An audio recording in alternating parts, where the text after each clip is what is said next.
start this meeting Tuesday, January 6th. We're going to start with a roll call, and that's where we're going to go from there. Thank you, Chair. Supervisor Bone? Yep. Supervisor Bushnell? Good morning. Supervisor Wilson? Present. Supervisor Madrone?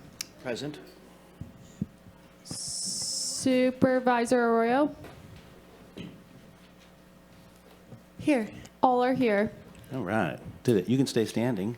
We're going to do the, all right. And Supervisor Bushnell is going to lead us in the pledge.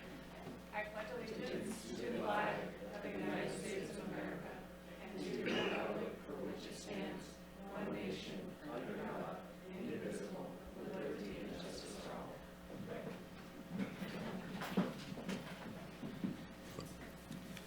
Great. And we're going to start the new year with some minor changes to how we're going to kind of introduce the meeting. And so the next part, this is where staff, Kaylee in particular here, is going to kind of give some information as we move forward. So take it away. Thank you, Chair. Good morning and welcome to the meeting of January 6, 2026. This meeting is being conducted in accordance with the Brown Act, applicable state and local requirements. Members of the public may participate in person and/or remotely as noticed on the agenda. For those participating remotely, public comment is welcome and encouraged. To ensure your voice is heard, it is recommended that you raise your hand at the start of the item you wish to comment on. If you are joining by computer or mobile device, please use the raise hand feature to indicate your desire to speak. When it is your turn, you will be unmuted by staff. If you are joining by telephone, please press *9 to raise your hand. When recognized, you may press *6 to unmute yourself and begin speaking. Please state your name for the record before making your comment. The board asks that all participants conduct themselves with respect and courtesy. Comments should be directed to the board as a whole and limited to the time allowed. Thank you, Chair. All right. Thank you. And the next thing we're going to do is modifications to the agenda. Good morning, Chair Wilson. There will be two modifications. Item D5 and D12 will be pulled from consent for discussion just to make some very quick updates to the attachments. Okay, D5 and D12. Great. And I just wanted to notice that we have 3 time sets today. 2 at noon for employee performance evaluations for the Director of Health and Human Services and Public Works. And also at noon, we have a time set for closed session as well. Okay, moving on. So we're going to just go into items that are on the consent calendar. We have a few things here. I'm going to start with a recognition of Tom Matson, and that's brought to us by Supervisor Bushnell.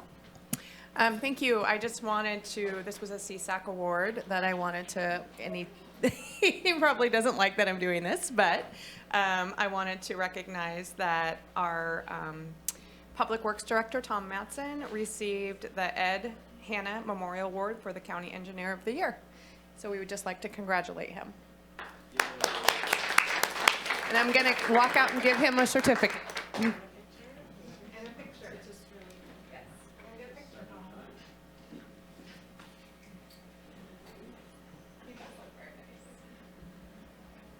Picture first. Okay, I'm going to stand over here and you hold this. Okay, All right, Tom, you got anything to say? Yes.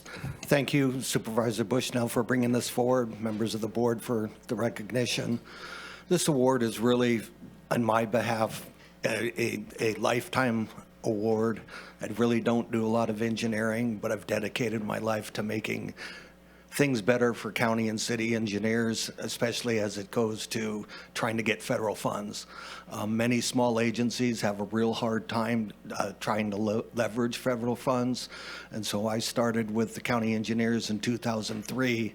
I worked on their transportation committee as the chair, the transportation co-op committee, which is a committee that met monthly at the Sacramento airport with federal, state, and local representatives to try to ease the burden on delivering federal projects. And then I worked on as co-chair of the Highway Safety Improvement Program Committee, again, to try to bring more money to local agencies. The Highway Safety Improvement Program at that time had $200 million in unobligated funds, and the problem with that is if you have unobligated funds, the feds take them back at the end of the year and redistribute them to other agencies. So we were able to turn that around. So every year since 2017, California has gotten more out of the Highway Safety Improvement Program than we were originally allocated, because on the August redistribution, we had all of our money spent and we had projects ready, and we moved more money into California. So this is, like I say, more of a, there are stupid people in life like me that just don't know really how to say no. And every time somebody asked, I said, well, I'll do that, I'll do that. And the next thing you know, they give me an award for saying I'll do that. So I'm starting to learn to say, I'm not going to do that. Thank you. Thank you. Through the chair, if I could ask Bob to say a couple words. He also sent me the pictures and I think Natalie and I both attended the award ceremony at CSAC, and Bob presented there, if that would be okay. By all means, Bob, take it away.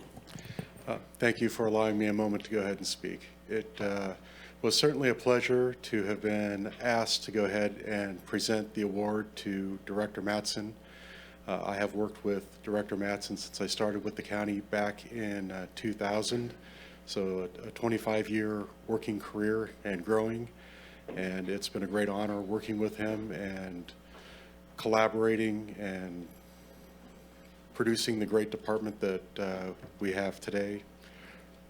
That's what I'd like to conclude with. Thank you. Great. Supervisor Bushnell, do you have anything else? Anything from the rest of the board? Supervisor Madrone?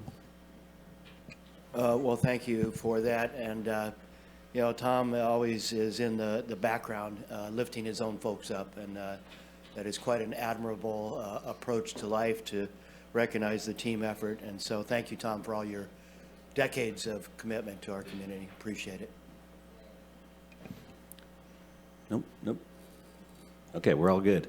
Thanks, Tom. I'm gonna honor you by not giving you a lot of words right now, because I know that's probably the best reward you would want. So moving on to the next thing, but huge thanks, 100%. And you know, you get it from us all the time. Certificate of recognition for Gail Gibson Stillwell for her 2025 National Finals. Let's call her Haley. Excuse me, what did I do wrong? Well, you called her Gail. Haley. Oh, sorry. Didn't get That's that. all right, Bob. I got the last name correct anyway. It's all right, Bob. All right. And then was interrupted, so as for the 2025 National Finals Rodeo debut. And so, take it away. Well, I brought this forward because anytime that Red Crest and Humboldt County can get mentioned 10 times on national television is kind of a big deal. And so Haley's got a couple of representatives because, believe it or not, she's rodeoing in Arizona. She's on her way to San Diego. Yeah, you can. Anyway, she's rodeoing somewhere, but she's a Red Crest gal now. Followed love, and didn't grow up here, but her husband did, and she calls herself a resident of Red Crest, California, and so they call her the Humboldt County Cowgirl or the Red Crest Cowgirl. But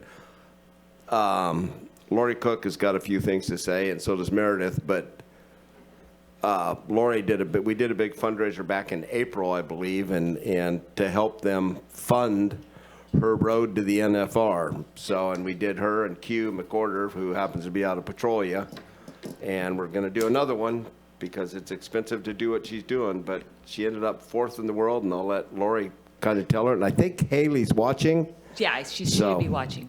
So, hey, Haley. Yeah. This is a letter that Haley wrote for me to express her congratulations. She goes, "Dear Humboldt County Board of Supervisors and County of Humboldt, I would like to extend my sincere gratitude to the County of Humboldt and the Humboldt County Board of Supervisors for the Recognition of Achievement Proclamation, honoring my accomplishments during this past year and my performances at the National Finals Rodeo. It is truly an honor to be recognized by the community. I am proud to call home representing Humboldt County on a professional rodeo trail that has meant more to me than words can express. Throughout the year, my horses Piper, Fancy, and Sharky and I have traveled thousands of miles and competed in 82 rodeos across the country, carrying Humboldt with me every step of the way, from small-town arenas to the bright lights of the National Finals Rodeo. I worked hard to represent our county with integrity, grit, and determination. A point of pride for me is that I bred, trained, and ride my own horses. The success I achieved this season is a direct result of the years of dedication, long days, and countless hours spent building those partnerships and bonds with my equine dancing partners. Being able to take horses I raised and developed at home in Humboldt County and compete in the highest level of professional rodeo is something I am incredibly proud of. This season accumulated with qualifying for and competing in the National Finals Rodeo, where I finished 4th in the world. Reaching that level is no small feat, and it would not have been possible without the unwavering support of my family, friends, community, and sponsors.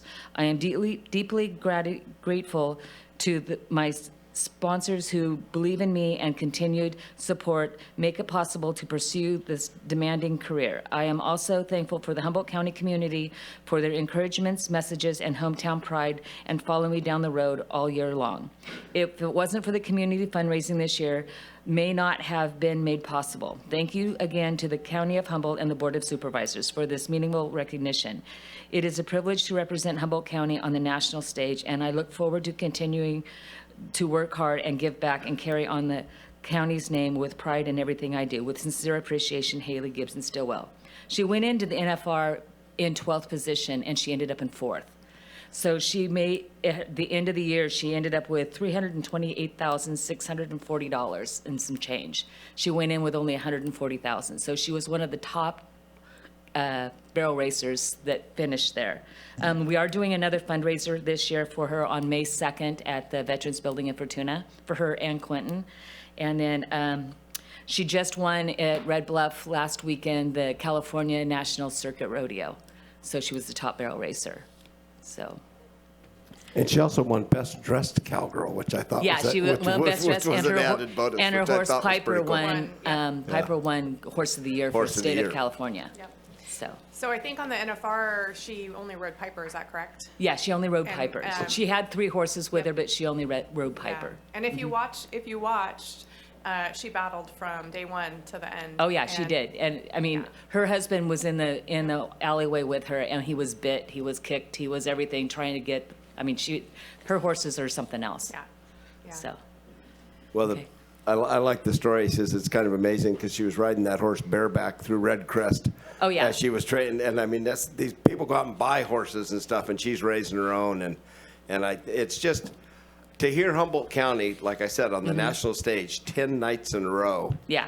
I mean, for something positive, that it was, didn't Yeah, have she uses- anything to do with just one of our residents, and we've Yeah, embraced her pretty She uses Piper strong. as a ranch horse on the off seasons. I mean, that horse does everything.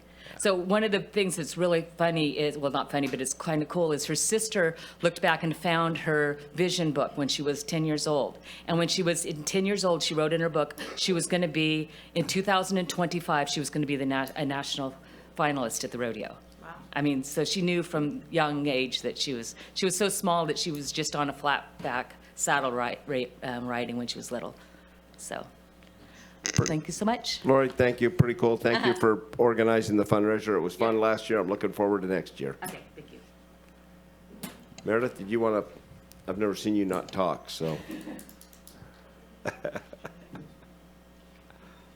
I've got nothing really official to say other than Haley, like you said, watching her come down that alley for 10 nights in a row with that mare.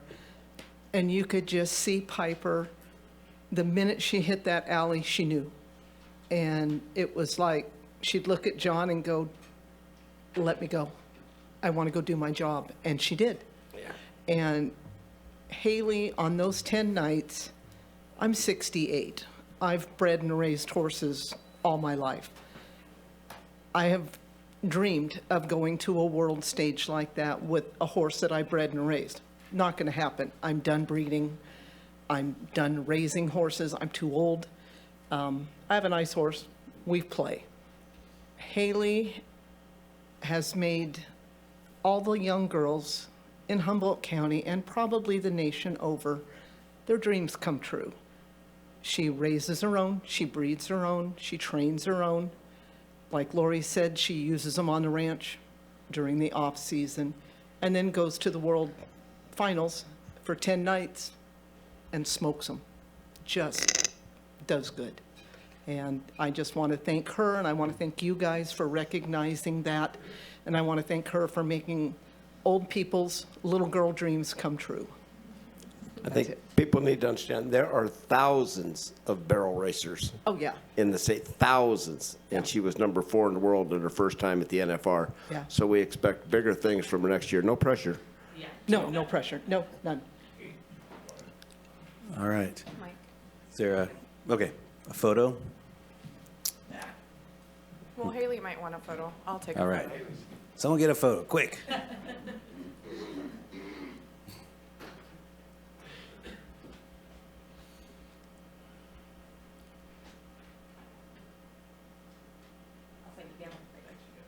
Right.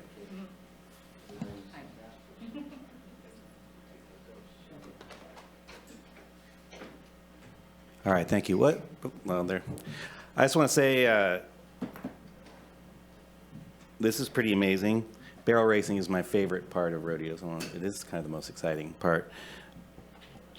And as you can tell, it takes local sponsors to help people do these really wonderful things. So if you're a local business and this is something you're interested in, by all means, jump in and help Haley. When she, Yeah. exactly. I mean, you gotta understand, she's towing horses and a trailer and everything else. She has a truck broke down somewhere in, I don't know if it's North Dakota, but still broke down from earlier in the year. It's not a cheap sport by any means and everything else, but she had great sponsorship. She had the fundraiser that we had for her was a good start for her and Quentin McCorder. And Quentin is he'll be there next year hopefully. So One last thing. Thank you. I just want to congratulate Haley and also just say, you know, she had a huge team of folks from Humboldt following her all the way to Las Vegas, going to many of her rodeos. It really does take a team for her, which she is very humble about and recognizes often. Her husband has been, you know, just there almost, and her mom have been there continuously supporting her. It's tireless, what she was doing. Some of those rodeos, when you compete, you try to get points. There's nobody in the stands, so you're just doing it for, you know, you and your horse, and you're just competing, getting those points. And so really great recognition for Humboldt County and the supports that she got from her family and friends and Humboldt County. And we look forward to NFR 2026. All right. Thank you for bringing that forward, Supervisor. There are a few letters of appreciation here. I just want to note there's one for Erin Kelly for her service on the Humboldt County Forestry Review Committee. There's some reappointments to the Humboldt Law Library, and there's a letter of appreciation to Larry Miller for his service on the Humboldt County Human Rights Commission. Any comments on those? I would just like to add, through the chair, if I could, the Workforce Board added 3 folks, and they're always looking. Supervisor Madrone is going to be taking that position this year. I'm going to be alternate. I do plan on attending. It's a very great committee, and really hones in on Humboldt County and workforce. And so I just really want to thank those folks, 3 of them, Jada, Jared, and Justin, for being willing. Great, and with that, we're going to open this up to public. Oh, go ahead, Supervisor Madrone. Yeah, and I too want to thank Erin Kelly for her service on the Forestry Review Committee, and that creates an opening. So if there are any registered professional foresters out there that would like to serve on this committee, you can be from anywhere in Humboldt County. It doesn't have to be in my district, but please let us know and get an application in to serve on that committee. They only meet about 3 or 4 times a year, so it's not a huge responsibility, but it's an important one. And then also thank you to Larry Miller, who also served on the Human Rights Commission for years. So thank you, Larry, very much for your service. All right. With that, we're going to open up to public comment, starting on Zoom. Thank you, Chair. Caller 7718, I will unmute you and you'll have 3 minutes.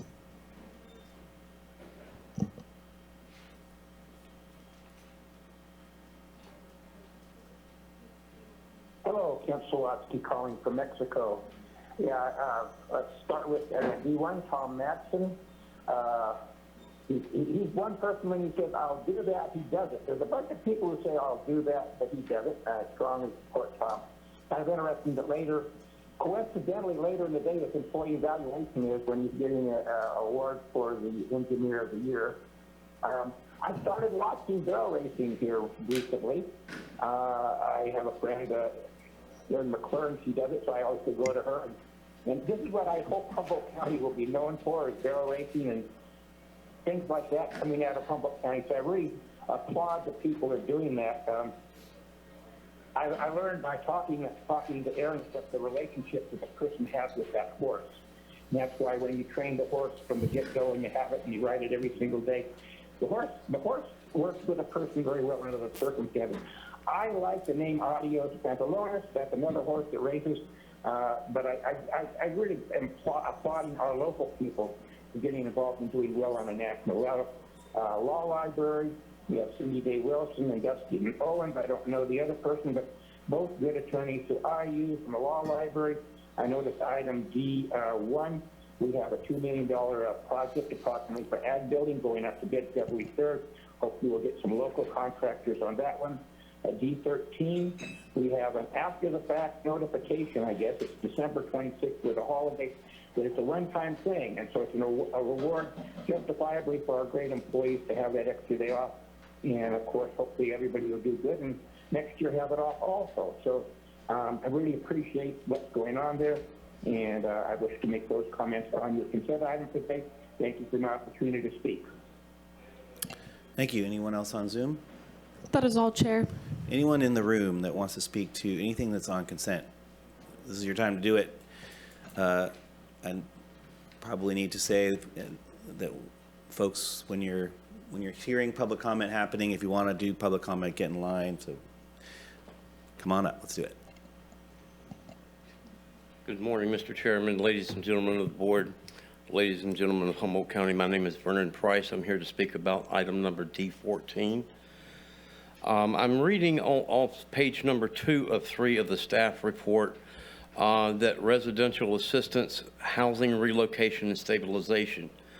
I have some questions on the housing relocation part of the stabilization.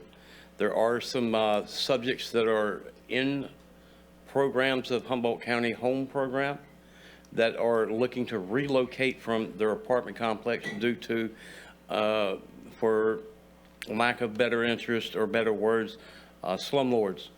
They're needing to get out of the apartments because of the non-fixed, the things that need to be fixed around the apartment complexes are not being fixed, and they definitely need a safe place to call home. So my question is on the housing relocation, if the county staff can give me a call or an email explaining what that relocation is, I would be able to get back to some of the formerly unhoused homeless and be able to give an explanation of what that is.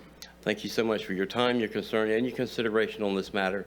And if there's any questions, comments, or concerns, I'll be glad to address those at any given time. Thank you. Thank you. Next.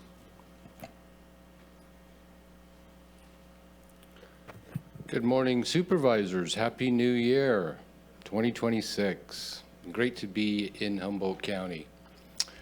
My name's Lewis. I live here, and yeah, it's very interesting that a woman basically doing laps around barrels would require over $250,000 in funding and resources in 2025 to do what she does. That is an astronomical amount of money, way beyond anything a normal middle-class female equine enthusiast would ever dream of investing in getting somewhere. It just puts it in a different level, that type of money. And here in Humboldt County, when gas is probably more expensive than anywhere else in the United States, hundreds of equestrians have just gotten out of even thinking about hauling horses, feeding horses, the cost of hay, and the whole equestrian. I'm going to ask you to keep it on the consent calendar item, please. Yeah, and the whole fact of getting involved with horses has become so out of the reach of most people that it makes what she's done even more special. But the fact of the matter is that is it possible to keep that going without huge amounts of sponsorship, investment, and coming together? Is it becoming a completely specialized and sponsorship type thing, or is it something that anybody can have access to? Because here we are, January 6th, after what happened in the Capitol, it's all about access. And what access do most people in Humboldt County have to go barrel racing? Unless they have extreme amounts of sponsorship. Thank you. All right, thank you. Is there anyone else in the chambers that wants to speak on the consent calendar? It looks like there's one more. Is there anyone? If there's anyone else, please, this is your time to get in line. All right. Go ahead. Yeah. Good morning. I think this is the time I'm supposed to address the board. It's on the item for the sheriff's request to cease the. No, this is on interest rate. consent items. That Okay. it has its own item on that we'll be talking about later. Okay. But we're getting close. I didn't want to blow my chance. Okay. I don't. Thank you. We'll let you know for sure. Thank you. Yeah. All right. I'm looking for a motion to approve consent calendar minus D5 and D12. I'll make a motion to approve the consent calendar minus D5 and D12. Is there a second? I'll second happily. Great. Is there any more discussion? Seeing none, is there any objection to unanimous consent? Seeing no objection, the vote passes 5-0. Okay, moving on to we have items pulled from consent, and we're going to go to D5, I believe. Through the chair, we do have a 9:30 time set, and it is 9:30. Oh, you are right. We have a 9:30 time set. That's what we're going to do. Thank you for keeping us in line and with the time. So with that, we're going to go to the 9:30 time set, which is a letter of support for Senate Bill SB 684. It's called the Polluters Pay Climate Superfund Act. Supervisor Arroyo is bringing this to us, so I'm going to let her kick this off and give us some explanation. Thank you very much. So this Senate bill, there was an Assembly bill that preceded it. It's had kind of in both houses of the legislature. It's had people advancing similar bills, sort of consolidated it into SB 684, but our Assembly members also helped to sponsor it and co-support it because it was consolidated with that Assembly bill. This was a community request that we consider a letter of support from some constituents, and especially because, our Assemblymember Chris Rogers, but also Assemblymember Damon Connolly, who represents a district just to the south and has been very active in Humboldt County as well. We're both supporters of it. So I did just learn that this one is also not moving forward in its current form. It's sort of that time of year when bills get constituted and brought forward again in a slightly modified form. So the request is still to consider passing this because the support for it will help shape the next iteration, and emphasizing the matters brought up in the bill is still of value.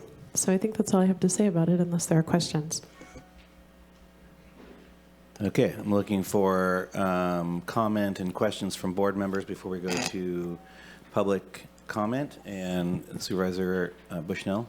Thanks. Take it I'm away. just curious, with it changing forms, we would be supporting the thought or what?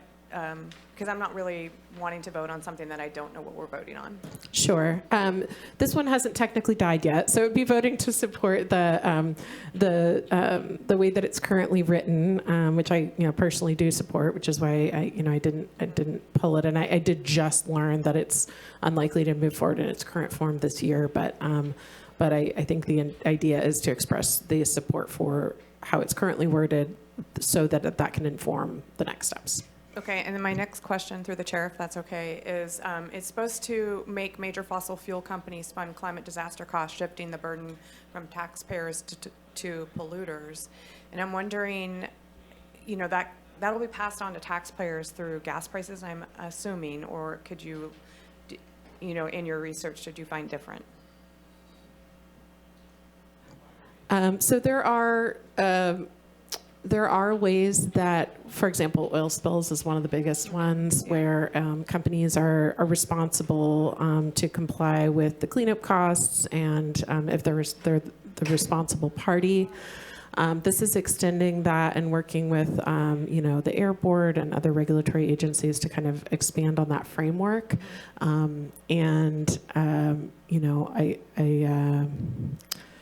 I don't doubt that it'll have some market impact, but currently there are already requirements for some forms of pollution for companies that are responsible to be accountable for that. So this is expanding on that. I don't know if it's possible to exactly project what the costs and impacts will be. But in concept, it's similar to things that we already have that are part of the Code of Federal Regulations on the federal level, but expanding that in California at the state level. Okay, thank you. I would, of course, want to hold oil spillers accountable to their cleanups, but I would, like language that says that those costs won't be passed on to my constituents who already are bearing the burden of high gas rates. And I also would love for there to be language in here that is, holding the person more responsible as well, saying, do a hybrid vehicle if you can, ride more buses if you can, maybe do a electrical vehicle if you can, not always making it the responsibility of that organization of, say, a gas or oil producer, saying it's your responsibility to cut back.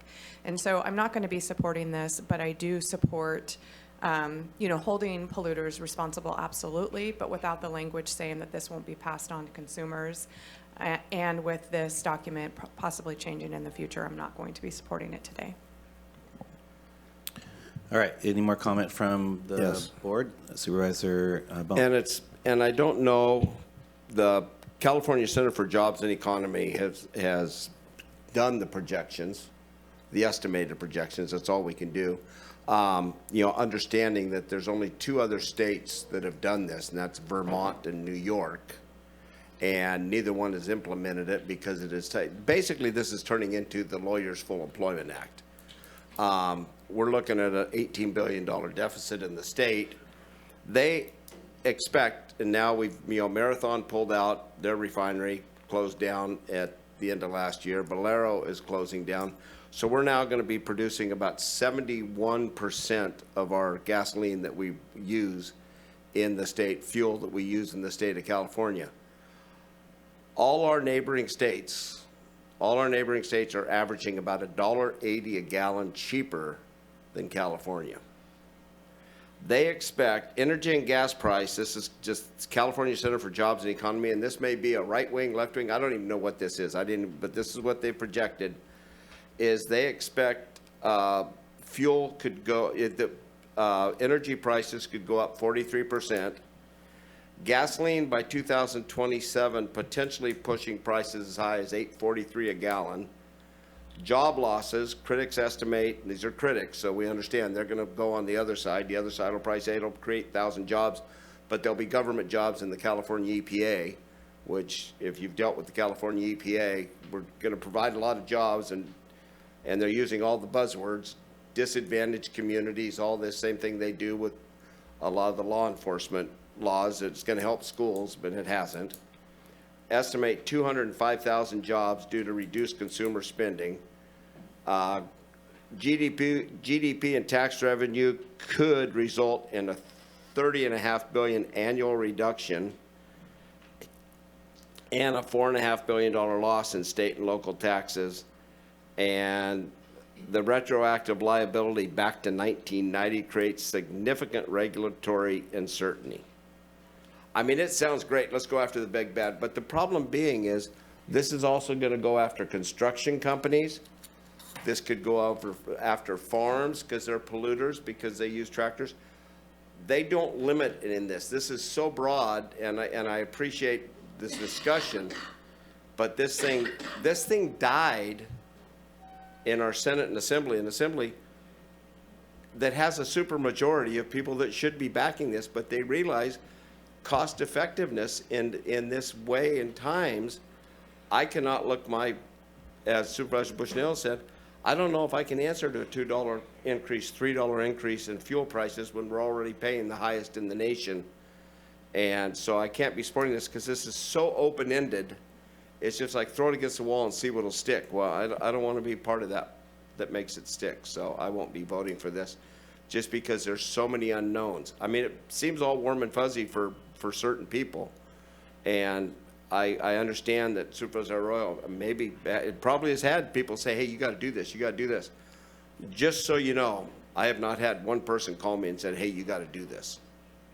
And I didn't even get the email chain that usually everybody puts out where I get 100 emails with the same thing. So I won't be supporting this. I just don't think it's good. Somewhere in there, our bucket's running dry, you guys. And until we figure out how we can balance this economy, I don't think we should be taking more money out, and especially going after our businesses. I mean, I just saw people are moving out of California and taking their businesses with them. And we're going to see that. We're going to see the results of that in a couple of years. And then you're going to really see the bucket run dry. Thank you. May I comment, Chair? Yes, by all means. Thank you. I do just want to draw some attention to a few of the aspects that that made me want to support this. There is already a framework for identifying the responsible party, and there's definitions here that are consistent with what's already in place at the federal level and in other state, environmental. The state EPA and other state agencies already have a definition of who's a responsible party, and this expands impacts to include disaster preparedness, response, and recovery. And having seen firsthand, for example, the impacts of the LA wildfires, completely unprecedented, out of season. Out of control fire and all its impacts. The part of why this was modified several times this last year is in response to that. So it includes some robust language around that. I do think it's a very robust bill, and it's probably a long shot, but I support the intent of it, and I would support it if it were able to be carried out, because I've seen an entire industry emerge around providing forms of insurance, for example, for companies that are whose business is to transport oil or oil products, for example, where if they're required to address the impacts of that, should they have a spill or not be able to mitigate what they're doing, they have a form of insurance already purchased to do that. So I don't think it's not new, and I don't think it's rocket science to figure out how they will fund it and how they will cover their their liabilities. But anyway, I think I'll leave it there. I think, this is one where we're likely to just have a difference of opinion. Supervisor Madrone, do you have anything you want to say on this? All right. I'm going to put this out to public comment. Do we have public comment? Thank you, Chair. Caller 7718, I'll unmute you and you'll have 3 minutes.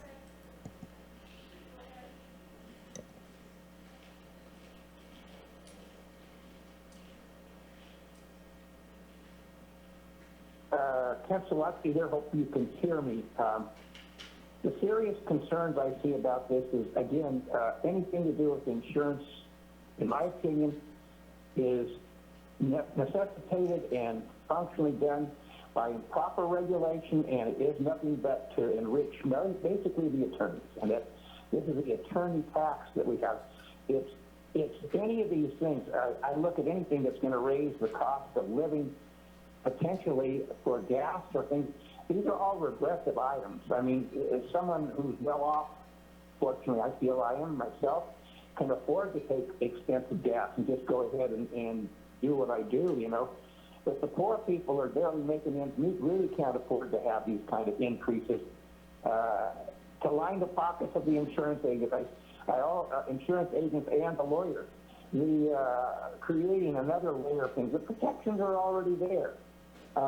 It really is disturbing that we as representatives, you as representatives, can't see that the unintended consequences are going to hit the people who can afford this the least.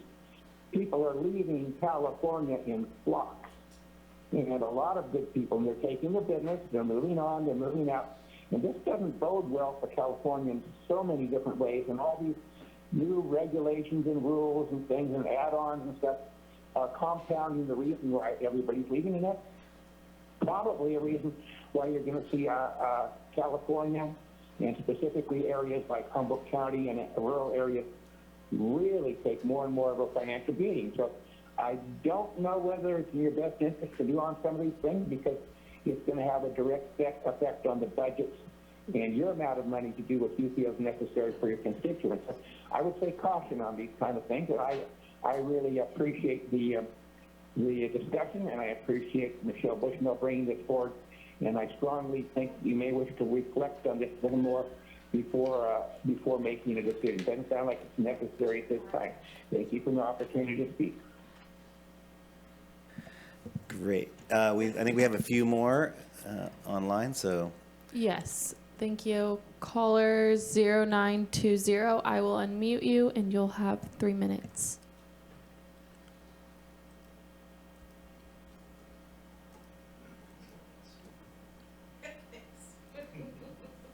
Hello, this is Marcia Walden. I'm a member of 350 Humboldt, and we appreciate you putting this bill on the agenda. Humboldt County would be in good company if you endorse it. They got at least 11 cities and counties in California have already done so, and that includes LA, San Diego, San Francisco, San Jose. So this is not a wild-eyed, unreasonable proposal. And simply put, we need a climate super fund, and who better to pay into it than fossil fuel giants, the biggest polluters. These are defined by SB 684 as entities that emitted more than 1 billion metric tons between 1990 and 2024 by extracting, combusting, and selling fossil fuels. And that would presumably include ExxonMobil, whose own scientists warned them more than 40 years ago about the damage their product was causing. ExxonMobil can't deny their own memos, but they won't admit any responsibility for the ensuing global disasters. This bill, if passed, establishes a chain of responsibility, and those at the top should pay significantly for the damage. The consequences have been astronomical already, and there's every reason to believe that the financial impacts are only going to get worse and worse, and that's just the financial impacts. SB 684 will require the Cal EPA to do a comprehensive study in order to quantify damage and assess the amount owed. And this process is bound to come up with a conservative estimate, a modest portion of the vast wealth that was extracted from the earth. And we're all going to pay for climate change, and our descendants even more so. So please add Humboldt County to the list of jurisdictions in California endorsing it. Vermont and New York have already passed one, and we think every state in the country should pass one. We think it's the right thing to do. Thank you. Thank you, and we have one more online. Yes. Caller 3053, I will unmute you and you'll have 3 minutes.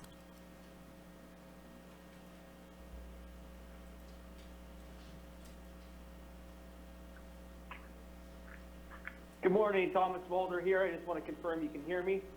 Yes.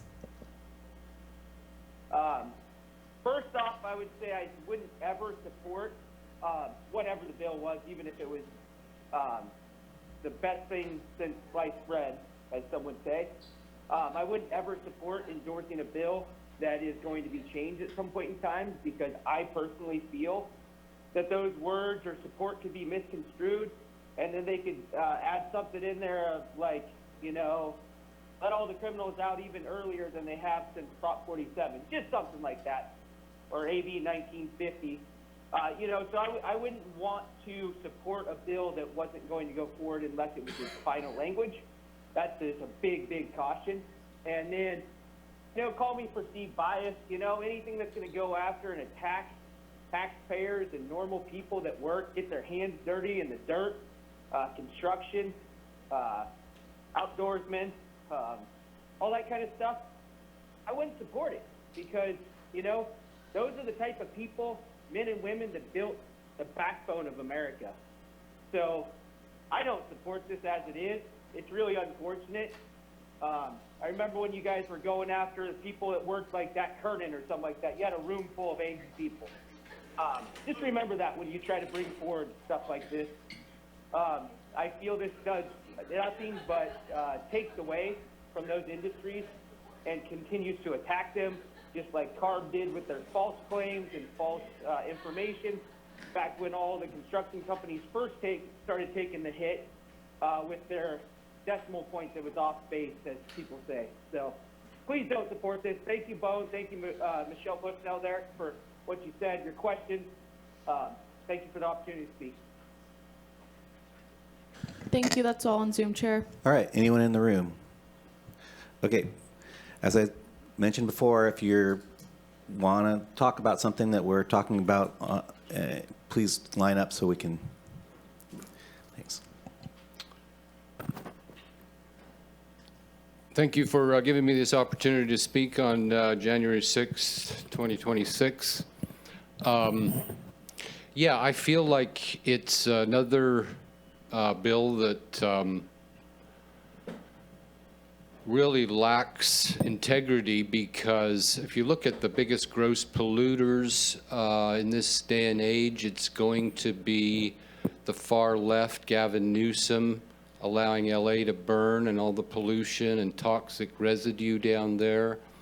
We're living in a time where these disasters are not climate or anything to do other than policy and elected officials failing to legitimately hire the right people, and all this other woke agenda stuff that keeps fire trucks from operating, firemen from going into buildings.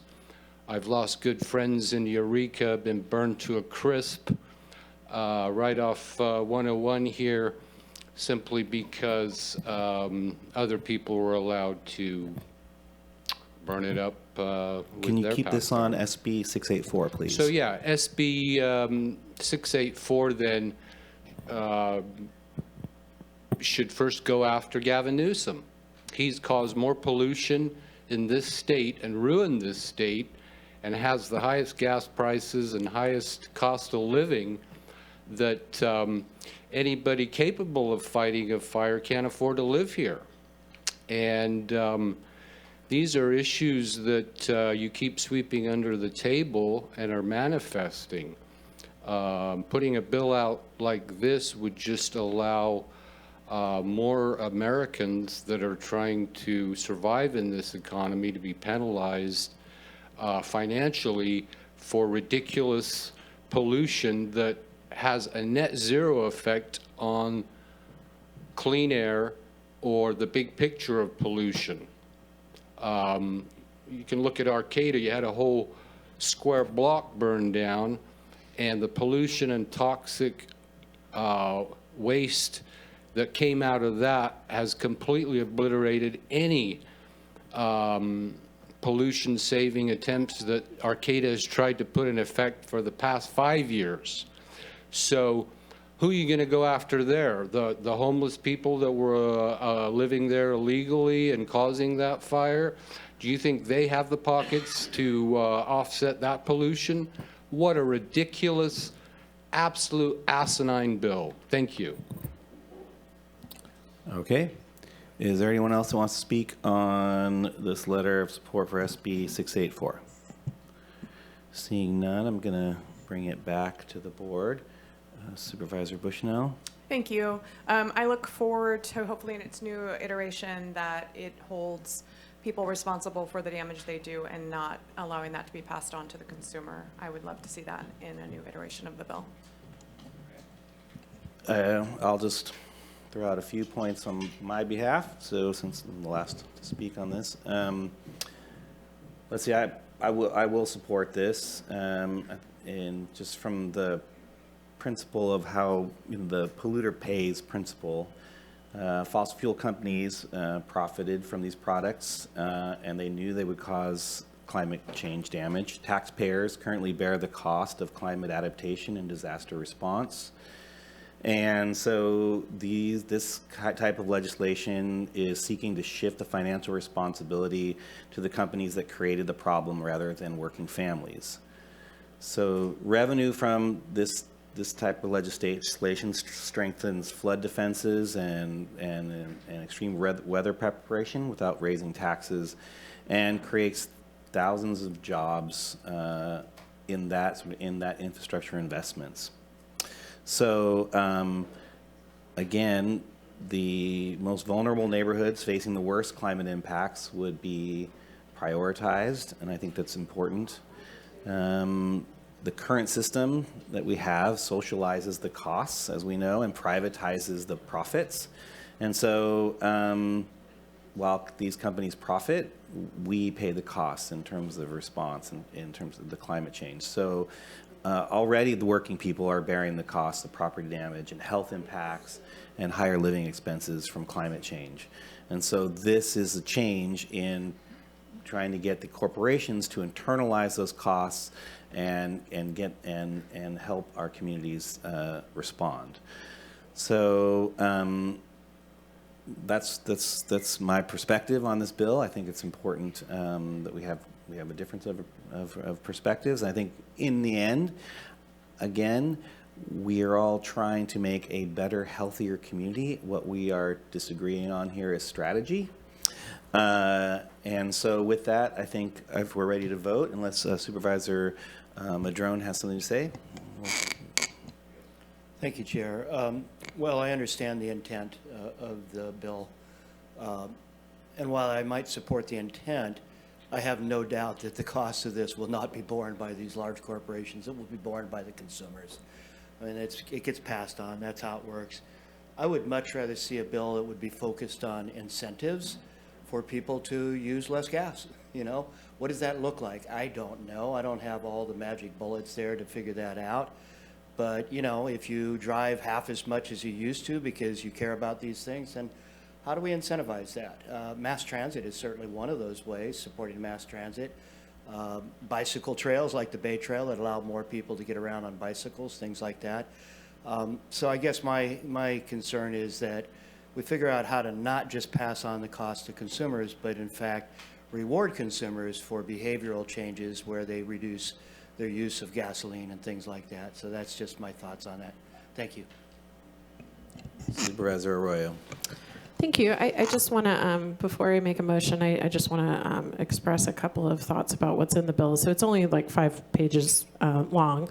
The responsible party is an entity that extracts or refines fossil fuels. So it's not more expansive than that, although it can include partnerships and associations that are doing that as their majority business, as their primary business.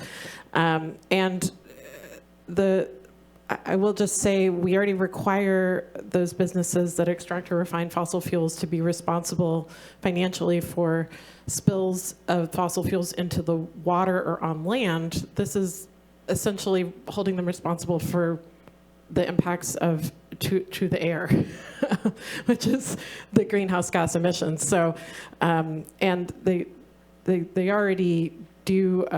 2/3 of the they already are accountable for any impacts that are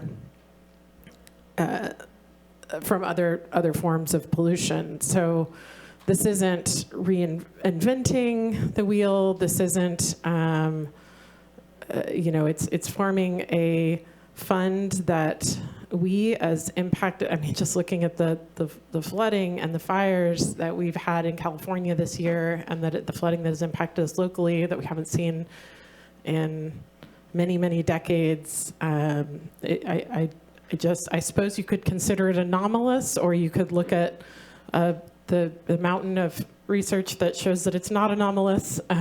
So I think this is a logical thing for the state to pursue as a very large state with a lot of industries interested in providing these products. I do believe that this same framework, a very similar framework, will be applied in this next session. They just need to kind of merge all of the ideas together, but I will continue to say that I support the framework laid out here in SB 684, and saying that we do support that, to me, sends a message to our legislators to keep trying. So I will move that we, even though I think it sounds like it may not pass, I still want to get on the record saying I will move that we do send the letter as written. Okay. I was hoping that there would be some language changes that might accommodate, but I actually want to speak to one point that was made. Is there a second for discussion? Sure. Hey, does there need to be a second for discussion? All right, second. Jesus. All right. Moving forward. Please don't interrupt. It'd be great. Moving forward, I want to comment on this idea that it's, that we keep putting it on the individual for everything. We live in a society that has huge corporate control and manipulation of our everyday life. And to just say that the individual has total control of these situations, I think is not realistic. I do think we need legislation that does push back on and make the larger, especially polluting companies, have some, or definitely more, responsibility and accountability for their actions in how things have been created, and especially the situation around climate change is really important. And it is also the messaging from those polluting companies that they also want to push it onto the individual, as if the individual has all the control in the situation, and that is just not the case. And so I think it is important to have legislation that reaches back to the responsible parties in relation to these polluting corporations. if we have to figure out ways to adapt that so that we can make sure that we feel more comfortable that it doesn't get put onto working people in terms of payment of that, I think is something we need to have more discussion about. But more than that, we first of all need to define these major fossil fuel companies as responsible parties in this climate change world that we find ourselves in, and all its impacts, and the cost of all the mitigations and responses to that. So with that, I think we should probably take a roll call vote. Not roll call, but was there more discussion that needs to be had? Yes. Okay, great. Supervisor Bone. Well, I think this goes back to that, this has been suspended in the legislature, and we're going to vote on something that might come forward in the next thing, and it's going to be changed. So let's vote for it, and then we're going to support the changes and what's going to happen later down the road when the opportunity, since we meet every Tuesday, to bring back the version that we're actually going to vote for and actually have some reasonable, the state or the proponents of this says it's going to bring in $100 billion a year for disadvantaged communities fighting wildfires and everything along the wayside. It's going to make all our problems go away, basically. But it's going to cost the consumer in excess of $30 billion. And then Cal EPA staff, everybody's going to have to rewrite this, is going to eat up another 65–70%. So we'll have about $10 billion, and it's going to cost us $2–3 more per fuel. Maybe. We don't have the answers because we don't have the bill in front of us. We have the bill that might be in front of us. We could vote on the version that is stalled, that is being rewritten. But the thing is I know politically this is going to, some people are going to be really, really happy we passed this. All these environmental groups that have started, because, man, we're going to. But I'm sitting up here going, okay, I'm going to get my paycheck every 2 weeks from the government. But the people that are going to be affected by this that aren't in a position to pay $7, $8, maybe even take it down back to $6 a gallon, and we're actually getting back into, we're not Oklahoma at $1.99, mind you, but I just don't feel that we have all the answers, and we kind of laugh about, well, we don't know and everything else, but the problem is we've got to have some direct answers before you vote on something. We're voting on something that might happen, that's going to happen, sounds really good, feels good, but it ain't there yet.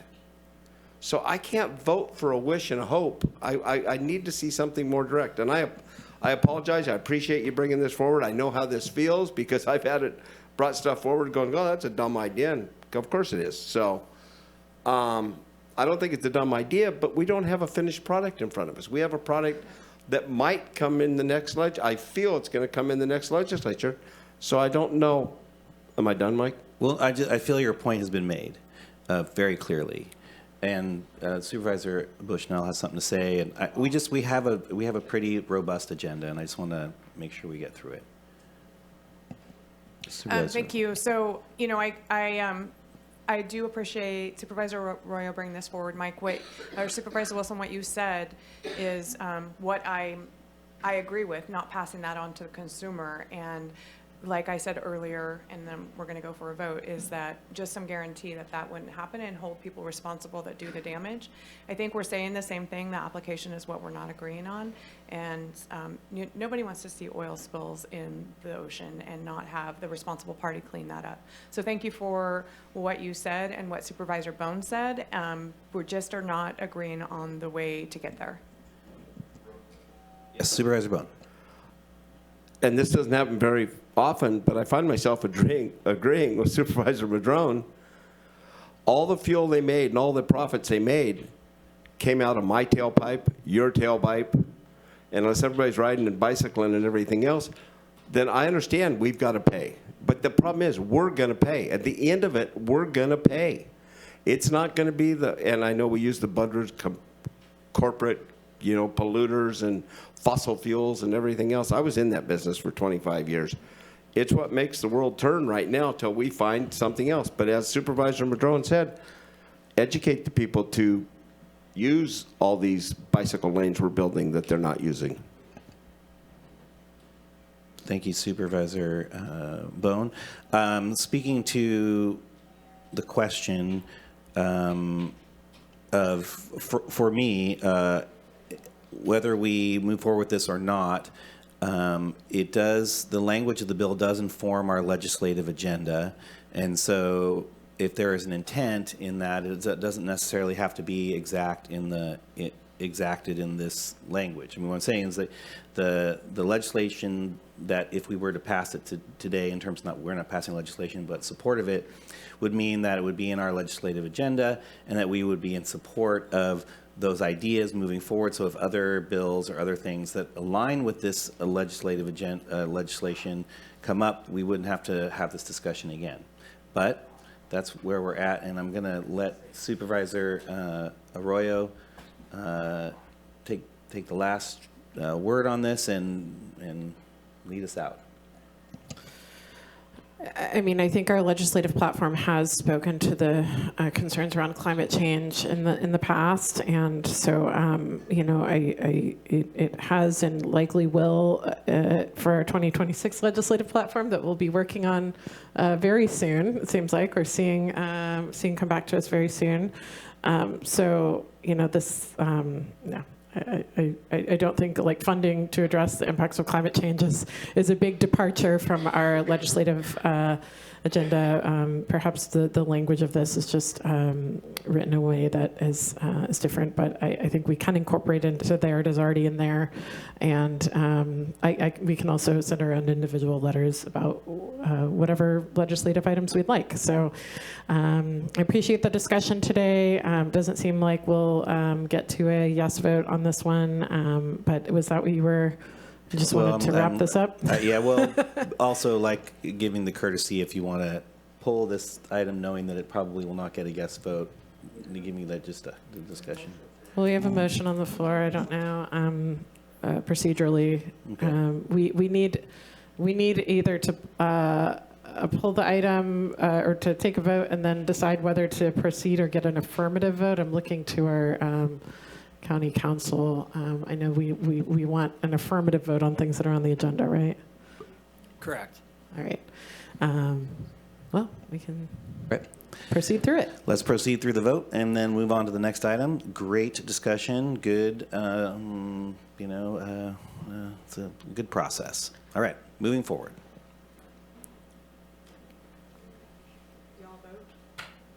Motion does not carry 3-2. Okay. Moving on. Let's see here. So we need an affirmative vote, though. Oh, you need an affirmative vote. Okay. How about this for a motion? Well, motion to reconsider this legislation that addresses the same issue in the future. When the revised bill comes before the next legislative session, I'm looking at. Through the chair, can I ask, do we need, I don't think we need. Council prefers to have an affirmative vote for the minutes that will transpire after the meeting, so possibly a vote to accept the report and elect to not send a letter of support. That would work. You could also direct staff to come back with something to reconsider the new language once it has been drafted. I like the middle ground of that, which is to receive the report and select not to send a letter. And I'll make that motion. There's a second. I'll second. Sure.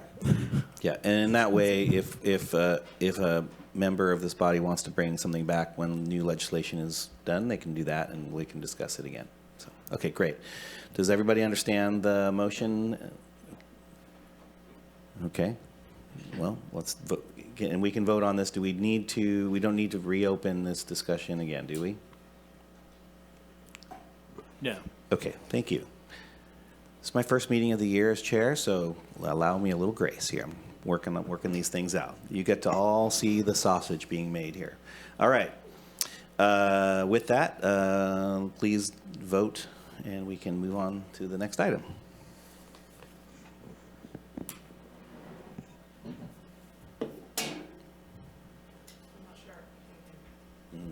Okay.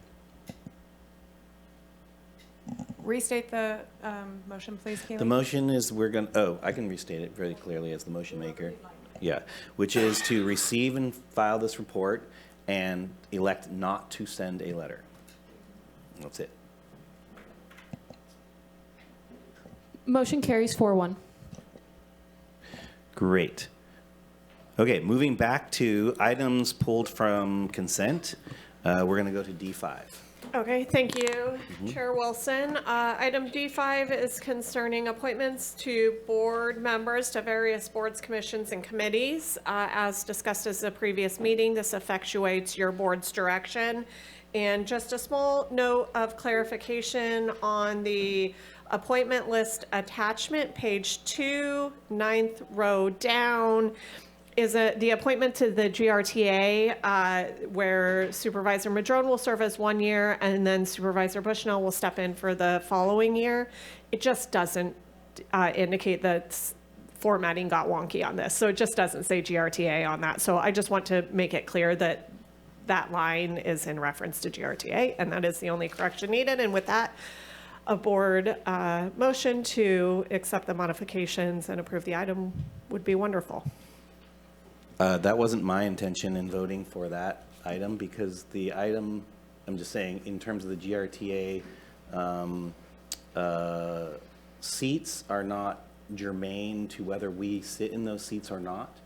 And so I voted on a term for Supervisor Madrone to sit in that seat for the full term.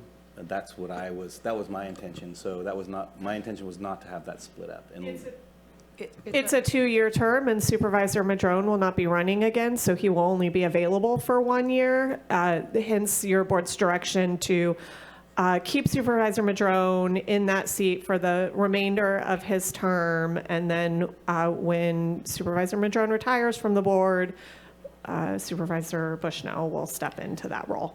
I was under the impression that we would be voting again for that seat. Why would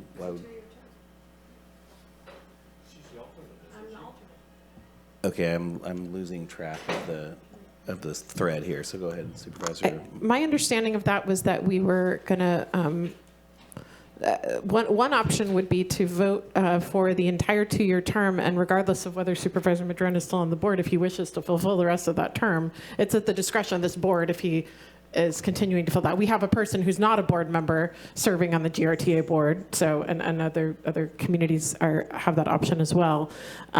So I was. I remember that conversation was a little complicated, and so but I wasn't intending. My vote was not to try to bifurcate the term. I was just thinking that we were reappointing Supervisor Madrone to the full two-year term. Now, should he choose to step down at the end of his time on this board, that's a different matter. But so maybe we all had a slightly different understanding of what this was. Through the chair. Supervisor Bushnell. So I remember in the conversation, Supervisor Madrone did state that this would be for a 1 year, and that because knowing that he's not going to be in this seat any longer. So maybe we should ask him. Supervisor Madrone, would you like to chime in? Yeah, it was a complicated decision, I will admit to that. But yeah, it was my understanding that I was simply being appointed for 1 year of the 2-year term. Now, I'm going to simplify this even further because I think it would be good to bring it back to the board in the near future, because the second person representing this board is a citizen representative. It doesn't have to be, but that's traditionally what we've done. And that term ends, I believe, in May of this year. The person has moved out of the county, but according to our policy and background with GRTA, there's no requirement for the person to actually live within the county. It doesn't state that anywhere. That may have been the board's intent ultimately, but it doesn't actually state that. So regardless, there's going to be an item coming back to this board in April or May or June, depending on how that works, because that seat will be up, that second seat, the citizen representative seat. It is my intention to actually resign from this position at that same time, and to open up both positions for this board to consider as a majority who they would like to have representing the board, both in the board position and or if they continue as citizen representative. I just think that given that I am going to term out in a year, that might be the best way to proceed. But of course, we can't take an action on that here today because that's not agendized. But when you ask me what my understanding was of what we voted for, it was for a one-year term. And because it just simply gives me an opportunity to say, I've really enjoyed my service on this board, and I think it would be great for this board to be able to have the leeway to really decide about both these positions at the appropriate time that it's agendized, which will be probably in May or June, I'm guessing. I don't know, but that's what I'm thinking, so thank you for asking. Thank you, Supervisor. Chair? Yeah, hold on. I want to just do a clarification with staff before we move forward. On this item, what are you trying to get? What was the recommendation from staff? We're just trying to confirm the list of appointments, but clarifying that this 9th row on the second page is in fact referencing the GRTA appointment. It doesn't say GRTA in this final document that your board is going to be approving today. So we're just providing clarification on that. You're just providing clarification. So could we give direction then to bring back in sometime in the near future both the seats for discussion and moving forward, now that we know that Supervisor Madrone has plans for stepping down from that position at some point in before his term is up? We can address any appointments at any point in time. So yes, that could Okay. be agendized at a future date should Madrone resign from his position prior to the end of the year. Okay, great. Thank you. Supervisor Bushnell. I was just going to say that will automatically come back when he resigns, and then we'll have that discussion. If I'm ready to make a motion, unless you want to go to public comment first. Let's go to public comment first, since that is our tradition. Thank you, Chair.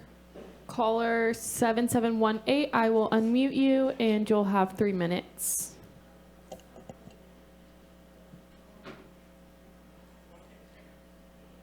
I am so confused about this. Having attended this topic prior, I was very pleased to see that you would be actually giving certainty to the positions, a 2-year position, support the fact that Steve Madrone served in there for his, his 1-year term, and Michelle Bushnell served the second part. And I think in the wisdom, Member Arroyo, stated that we do need some diversity on this, and this is a sign that diversity will happen. It gives a surety of that, which I think is going to be beneficial to the basic overall effort of the Great Redwood Trail. And then it also leaves the thing open when it comes to take place Jeff, for his thing, which could happen at any time. I would assume you can get a hold of him and it doesn't need to wait. And if some other juggling around wants to happen, but there seems to be all kinds of I might use the term game playing here or something, but the public would like to see surety, and I strongly support moving forward with Steve Madrone the first half of the year, Michelle Bushnell the second half. And then otherwise you would have the potential if Supervisor Madrone was to be in the position, and I know it's not mandated, but it's kind of been like you're going to have one supervisor and one not. You potentially could have 2 people with no supervisors in there, I guess. I don't recommend that. So I would like to see you move forward with the split term, divided that way, and then, of course, you guys will make the future decision regarding replacing Jeff's position there. Take an opportunity to speak today. Thank you. Is there anyone else? Hold on, we're still on public comment. Okay, is there anyone in the room that wants to speak on this item? Seeing none, Supervisor Bone? Well, and if you look at the board, and I haven't followed up all the way, but it would be nice to have someone on that board that the Great Redwood Trail actually affects. Basically, we have a large swath of people in the southern end, both in my district and Supervisor Bushnell's district. We might even have about the same amount of miles of the Great Redwood Trail, but it doesn't affect a lot of people. But I mean, we do have one ranch, it goes 17 miles through one ranch. They've kind of just said, yeah, that's fine. But I think to have someone in the area that actually represents where the trail is going, rather than, you know, I know we want to be 100% behind the trail, and I understand that, but again, it's a $2 billion venture, and we should have somebody in that area.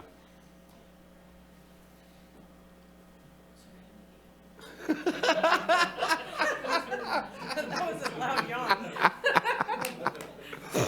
Oh, God, I think actually we all feel it there, Kaylee. You just said it. But anyway, I support, and I remember the conversation pretty direct. In fact, actually, I think I heard a discussion today between Supervisor Bushnell and Supervisor Madrone that she has to cover a meeting for him. So there is input, there is buy-in, and I know this is a political thing. We want to put, somebody on there that's going to, but I mean, it's not. It's about the people of Humboldt County that are going to be affected. Again, in the South, it's not a whole bunch, but it does affect them directly, and I think they should have, I don't know, a louder say, but they should have a say, and a representative that can say it for them. Through the chair. Supervisor Bushnell. I'll make a motion for staff's recommendation on D5. Okay, does that With the reflect this proposed discussion? modifications. With the proposed modifications, Okay. which is staff's recommendation. Okay, Second.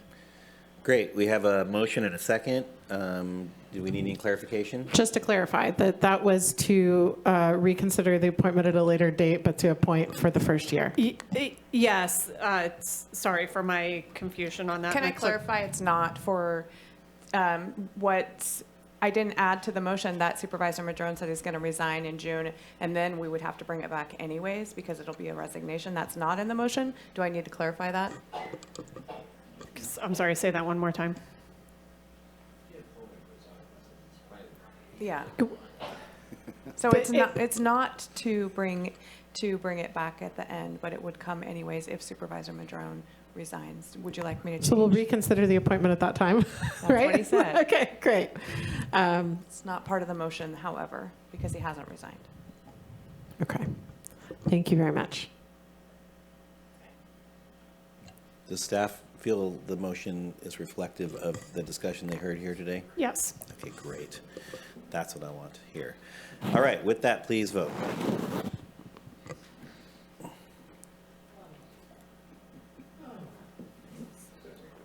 Motion carries 5-0. All right, so we have one more item on items pulled from consent. That's D12.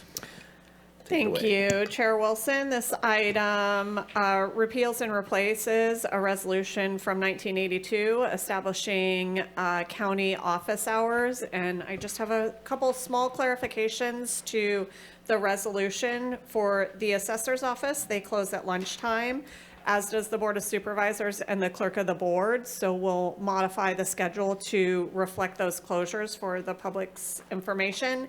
And while we're making a modification, we will also change purchasing to a 9 a.m. open time as opposed to an 8 a.m. open time to allow, to align with the remainder of my other offices in the courthouse. Great. Thank you for those clarifications. Any comments, Supervisor Arroyo? I'm wondering if there is any bearing that the conversation that we have next around security has on open hours. For example, if offices want to be consistent about being closed for lunch due to modifications that we might be making, anything like that, if we should for any reason, hold off on this, or whether, I suppose we can just make additional modifications. Yeah, what we typically do is come to your board and amend the resolution. We're sort of doing a fresh start on this one because we've been consistently amending an 82 resolution. So this will sort of solidify that and give us a starting point. And then from here, any future modifications that are permanent will come to your board to amend this resolution. And that is potentially something that could transpire off of those operational changes. Okay, all right, thank you. Great. Supervisor Bushnell? Oh, Supervisor Bone, sorry about that. Yeah, and I'm wondering, looking at the CAO and stuff, a lot of these, can we, and some of this is technical, like is when it says Friday closed. I had a couple of people call and says, so are you guys going to a 4-day work week? And I know that's our day to work from home for a lot of them, but a lot of people are working home Monday through Thursday also. Is this a clarification that the people that are working from home now come into the office? And the other thing is having HR closed down on Friday when all the other departments are closed, and HR is the central point that everybody has to take their insurance and everything else to. Shouldn't they be the one that is most available to the employees, especially if Friday is a closed day when they're working in their office and don't have to have counter duty? But I think we need a clarification that the office isn't closed. They're working in-house or supposed to be working in-house. Are we going to a 4-day work week by doing this? This represents the availability of offices to the public. Does not Understood. dictate management decisions around staffing. So offices will be open as described in this resolution, and leadership of those offices make management decisions around who is present to adequately staff their offices. So the Friday closure of offices was to allow staff ample time to catch up on other work without the distraction of the public interactions on those days. So staff are still working, sometimes in the office, sometimes at home. That is a management decision. No, I understand. It's just the clarification here, it just says closed. So For the public, it is in for the fact public, closed. kind of, yeah. Yes. Okay. But people are still working a 40-hour work week as dictated by our memorandums of understandings with our labor unions. Moving on to Supervisor Bushnell. Thank you. I raised these questions with CAO, and thank you for clarifying and getting back with me yesterday about more than just this. I just wanted to comment to Supervisor Bone's statement. I have contacted these offices on Fridays, and they respond to me, and so I think that staff can contact like HR, and I'm not done. And they will respond. That's been my, what I've seen. I think, as it states in this resolution for the public, it's very helpful to know that someone from Southern Humboldt cannot drive up on a Friday and access HR or access the taxpayer. They don't know the hours. They get confused at times because it hasn't been updated. And so for my constituent base, this is helpful to know that those offices are not public facing on Fridays, and you cannot drive here and go into them.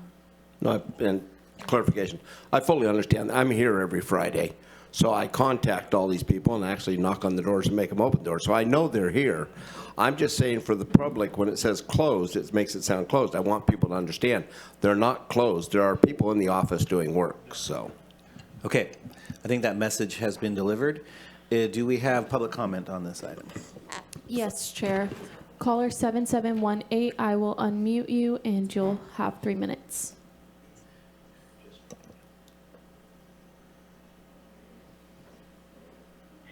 I definitely can see a major amount of confusion, and I appreciate Supervisor Bone bringing this forward. Closed is closed. If you Google a business and it says closed, it doesn't mean some people can call there. So the public has a need to know, does closed mean we cannot call in there? Obviously, physically, if it's closed, but if people are working in there, can we email people in that office during business time, during that time? Or is it closed to the public? So you're lacking the specificity that's required for normal communication by just saying closed. And I think you should caveats to that or some clarification to that. Otherwise, it's very, very misleading to people. And this world is so hard to figure out anyway.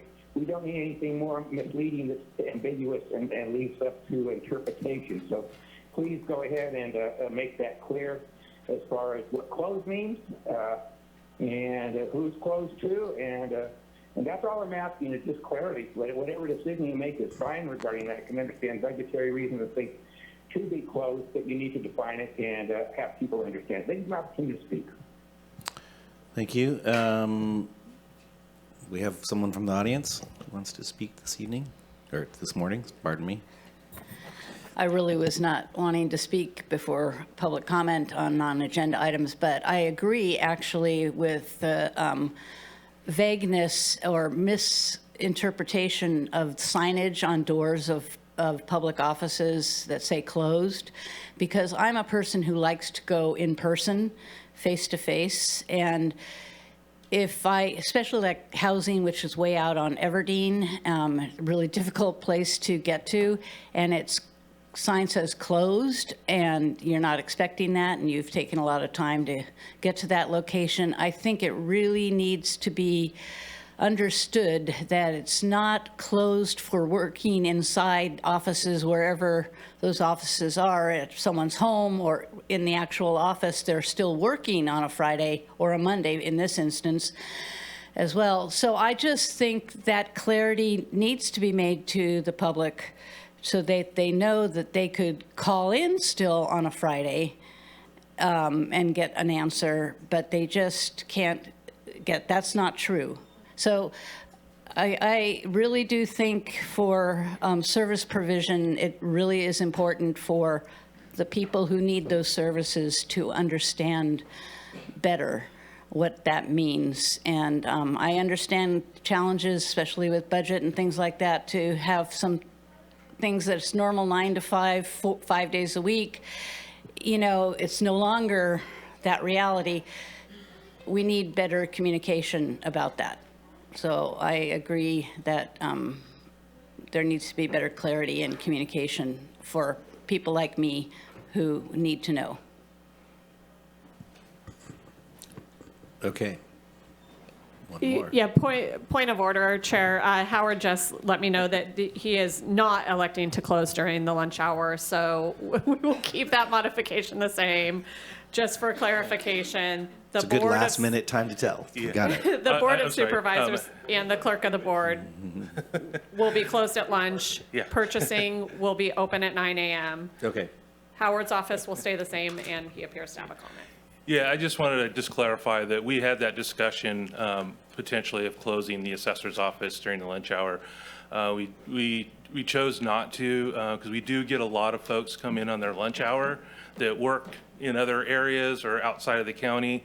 They need to deal with our office, for their assessment purposes or whatever. So we found as a service to the public that we should stay open during that lunch hour. And we are closed on Fridays to the public for foot traffic, but we are open. We answer our phones, emails, obviously. And if people need to make an appointment with us, then we're open to special appointments if that's the only time they can meet with us in our office. So I just want to clarify that. Appreciate that. Is there any more comments from the public before we bring it back to the board? And let's see A.O. Hayes respond, and then from there we'll have a few comments from the board and we'll move to a vote. Yeah, I was just going to add that taking in the public comment today, and there does appear to be some confusion around office hours and the closures on Friday, we'll work on a press release to get that information out. In response, I appreciate that, and I think that it appears that all the different departments have their own culture around how this works and their customer base. It would be great if their messages on their phones reflect that as clearly as possible, or whatever else is needed. So we're hearing you, and I think that's something we're going to work on. Supervisor Bushnell. I'll just make a motion for the recommendation of the modifications. I'll second, and may I make a comment, Chair? Yep. I did just want to clarify, this is something that has, that we initiated in 2022.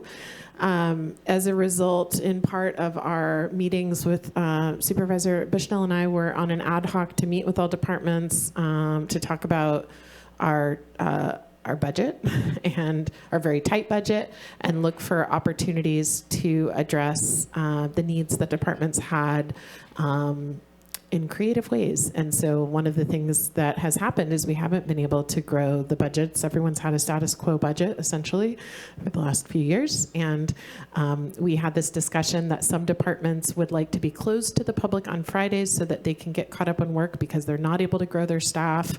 The morale has been a challenge, and getting work done has been a challenge. And so we wanted to provide the holistic support for our entire county should offices be able to close to the general public on Fridays or on a day of their choosing to, but it was generally encouraged to be Fridays, so that there was some consistency. And so that was well received by some of the departments, and that's where this was coming from, was an offer to, we know you're stretched thin, so offering that as an option. And much of the time, some of our staff do work from home on Fridays, but much of the time people are in their offices doing work. They're just not engaging with folks at that front counter or whatever the case may be on that day as a way to kind of get some additional things done behind the scenes. So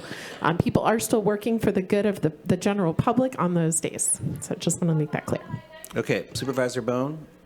And I've never denied that they're working on Friday. I'm just trying to clarify. I had people calling saying, are we closing on Friday? Because it says closed, and nowhere in the resolution does it say to the public, or we're just going to work behind, get caught up, we're going to do everything, that we've all talked about. But this is just one of those things that people were confused.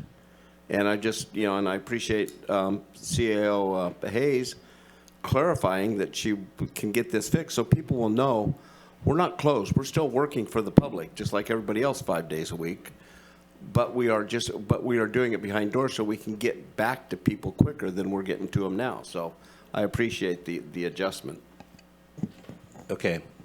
One last thing before we go to vote. I just want to remind folks that most of this is our adjustments over decades to some policies that were originated in 1982.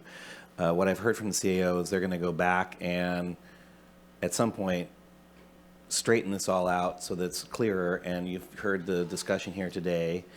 So any modifications moving forward will reflect this discussion in terms of how we project both the hours that people can access the county and the different departments, but also the understanding of what that means in terms of the reflection of what our business hours internally are. So with that, unless the CAO has any more clarifications, we're probably ready to vote.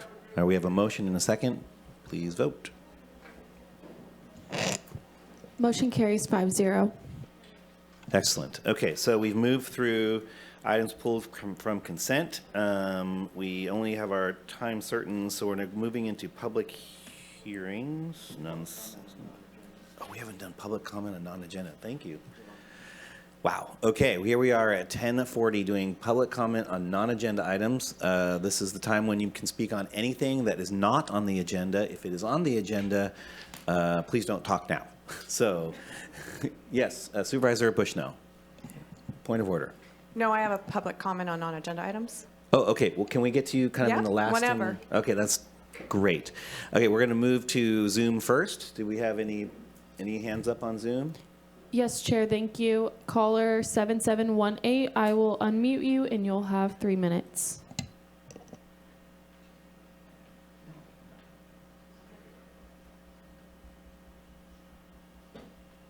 I believe, if I'm correct, today is an election in the city of Blue Lake, a small little burb of Blue Lake.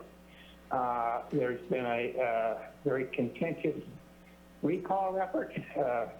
I wanted to thank Juan Pablo for conducting this for the city and hopefully minimizing our costs. We had an estimate up to $15,000 for this. And politics goes on, so I don't know if we've had recalls in Humboldt County, but the politics in Blue Lake are very complicated and interesting. We've had multiple city managers coming and going, interim ones and temporary ones. And one of the biggest consistent things we've had with all of them, none of them are able to get one of the most important things for Blue Lake done, and that's to get an agreement to keep our water system functioning. We have a failing tank that needs to be replaced, and yet with all these different people involved in it, and in my opinion, no fault from the city attorney, but we've had all kinds of pushback as far as doing a relevant deal on this. Possibly it will head toward eminent domain, which could be quite expensive and disastrous. Instead of accepting multiple reasonable offers that Aaron McClure has made to enable the city to continue to have its water tank there. There's a lot of comments out there and things on Facebook. Well, I've been connected with this thing, and you know, we've had a current city manager, an interim one here, who appears to basically can control everything going on, but nothing's happened. Just so you know, should this fail, the city of Blue Lake may be without access to safe fire suppression, water storage, and other topics. The cost for this particular tank has gone up from $2.2 million estimate to $5.3 million. Money is not there for two tanks, so maybe the city is going to try and do just one tank. Now we're going to see whether they replace the tank that leaks like I said, or the one that appears to have more functional life. So we have a major problem in Blue Lake, and it's an engineer, SHN, and in my opinion, these projects are going awry because of a lot of a lack of ability to do their job. And it's kind of like a perfect storm where someone has to fear for eminent domain when they've made major efforts to do a reasonable deal. And I've spoken with CAL FIRE, CAL OES, funding agencies and everything, trying to get a handle on the why. And it all comes down to a reluctance to do what's right and fair for the public. So hopefully we will get someone or have someone in there now who can complete this deal, because it's in City of Blue Lake's best interest to have a water supply that's sufficient to fight a fire or provide the needs of the community. So thank you for my opportunity to speak. Thank you. And now we're back in the room, or do we have? No, I have one more. All right, one more. Caller 3053, I will unmute you and you'll have 3 minutes.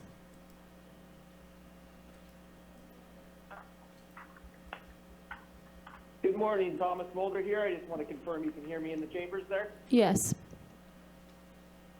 Thank you for still allowing us the opportunity to call in via Zoom. I do appreciate that I can be taking care of my cannabis plants and prepping for my next season and still participating. What seems to be a little bit of politics, I guess. I thought it was more, about the constituents, but still a little bit of politics there. I just want to remind everyone, this is a county where we penalize law-abiding citizens. We don't protect them. Assembly bill, start the memory, AB 1950, look it up if you want. That was one where they said, you know what, it's cruel and unusual punishment if you embezzled more than $25,000 to have more than 3 years felony probation. So, needless to say, right now, because of AB 1950, I don't have my 300 grand. And in essence of that, the guy isn't paying restitution by sitting in prison. That was the agreement. That was the deal made. Whenever I said, okay, I trust the judge. So I had little to zero faith in Humboldt County's probation department. They don't follow through. No wonder there's so many people kicking in glasses and breaking businesses. And then meanwhile, you do policy that drives more businesses out of Humboldt County, like that thing you had earlier about assembly bills. Think about assembly bills. You know, that could have been tweaked and been something great, but they let what they quote non-violent offenders in. Supervisor Bone, thank you for, you didn't say point of order earlier, but I appreciate you interrupting the chair when he was trying to have discussion and violate the Brown Act. So I really, really do appreciate people that do follow the laws, that do follow the Brown Act. That was a nice little intro at the beginning there. But, you know, we're here. We're paying attention. It's unfortunate that climate action plan you guys passed last, but hopefully that doesn't drive the rest of the hardworking Americans out of Humboldt County. But we'll see. You know, maybe there'll be government jobs coming in from nowhere. I don't know. But thank you for the opportunity to speak. All right, thank you. That's all, Chair. All right, we're in the room, and please line up if you're wanting to speak on non-agenda items. Hi, my name's Joanne McGarry. As usual, I took the bus here from Arcata, and I'm probably going to be late for an appointment because I'm missing the bus I'm supposed to catch because things got delayed before I could get up and speak. I just want to share with you that I wasn't able to stay for the Regional Climate Action Plan final vote, appreciative of the approval of the plan finally. And as I had shared with you earlier, you know, and I was quoted, I guess, in the Times Standard, my comment about this generation's selfishness, and I reiterate that, especially after some of the discussion earlier today. I'm going to read a quote from a book that was written in 2019 by a climate journalist. The book's called Inconspicuous Consumption, the Environmental Impact We Didn't Know We Have. And here's the quote. The author is, at the time, a 29-year-old climate journalist named Tatiana Schlossberg. It's up to us to create a country that takes seriously its obligations to the planet, to each other, and to the people who will be born into a world that looks different than ours has for the last 10,000 years or so. Essentially, what I'm describing is hard work with possibly limited success for the rest of your life. But we have to do it. And at least we will have the satisfaction of knowing we made things better. Come on, it'll be fun. Question mark. I just, in 2026, need to say that dilly-dallying in our county on really important, serious matters that we have witnessed in the last week with the flooding and the storms and our need to, and the fire in Arcata, you know, really seriously look. Oh, yes, and the war in Venezuela and the oil and the gas. And we really need to sacrifice and work harder and more urgently than we have been. And again, let's not be selfish for our generation, and let's sacrifice for the next generation to come. All right, thank you. Any more from the audience? Good morning, Board. I'm Jesse Jeffries. I'm a Humboldt County resident. I'm just sitting here watching these, I guess, proceedings this morning. And why is it that the callers get to speak first when people like me spend an hour driving up here and they somehow get to skip the line by being on Zoom?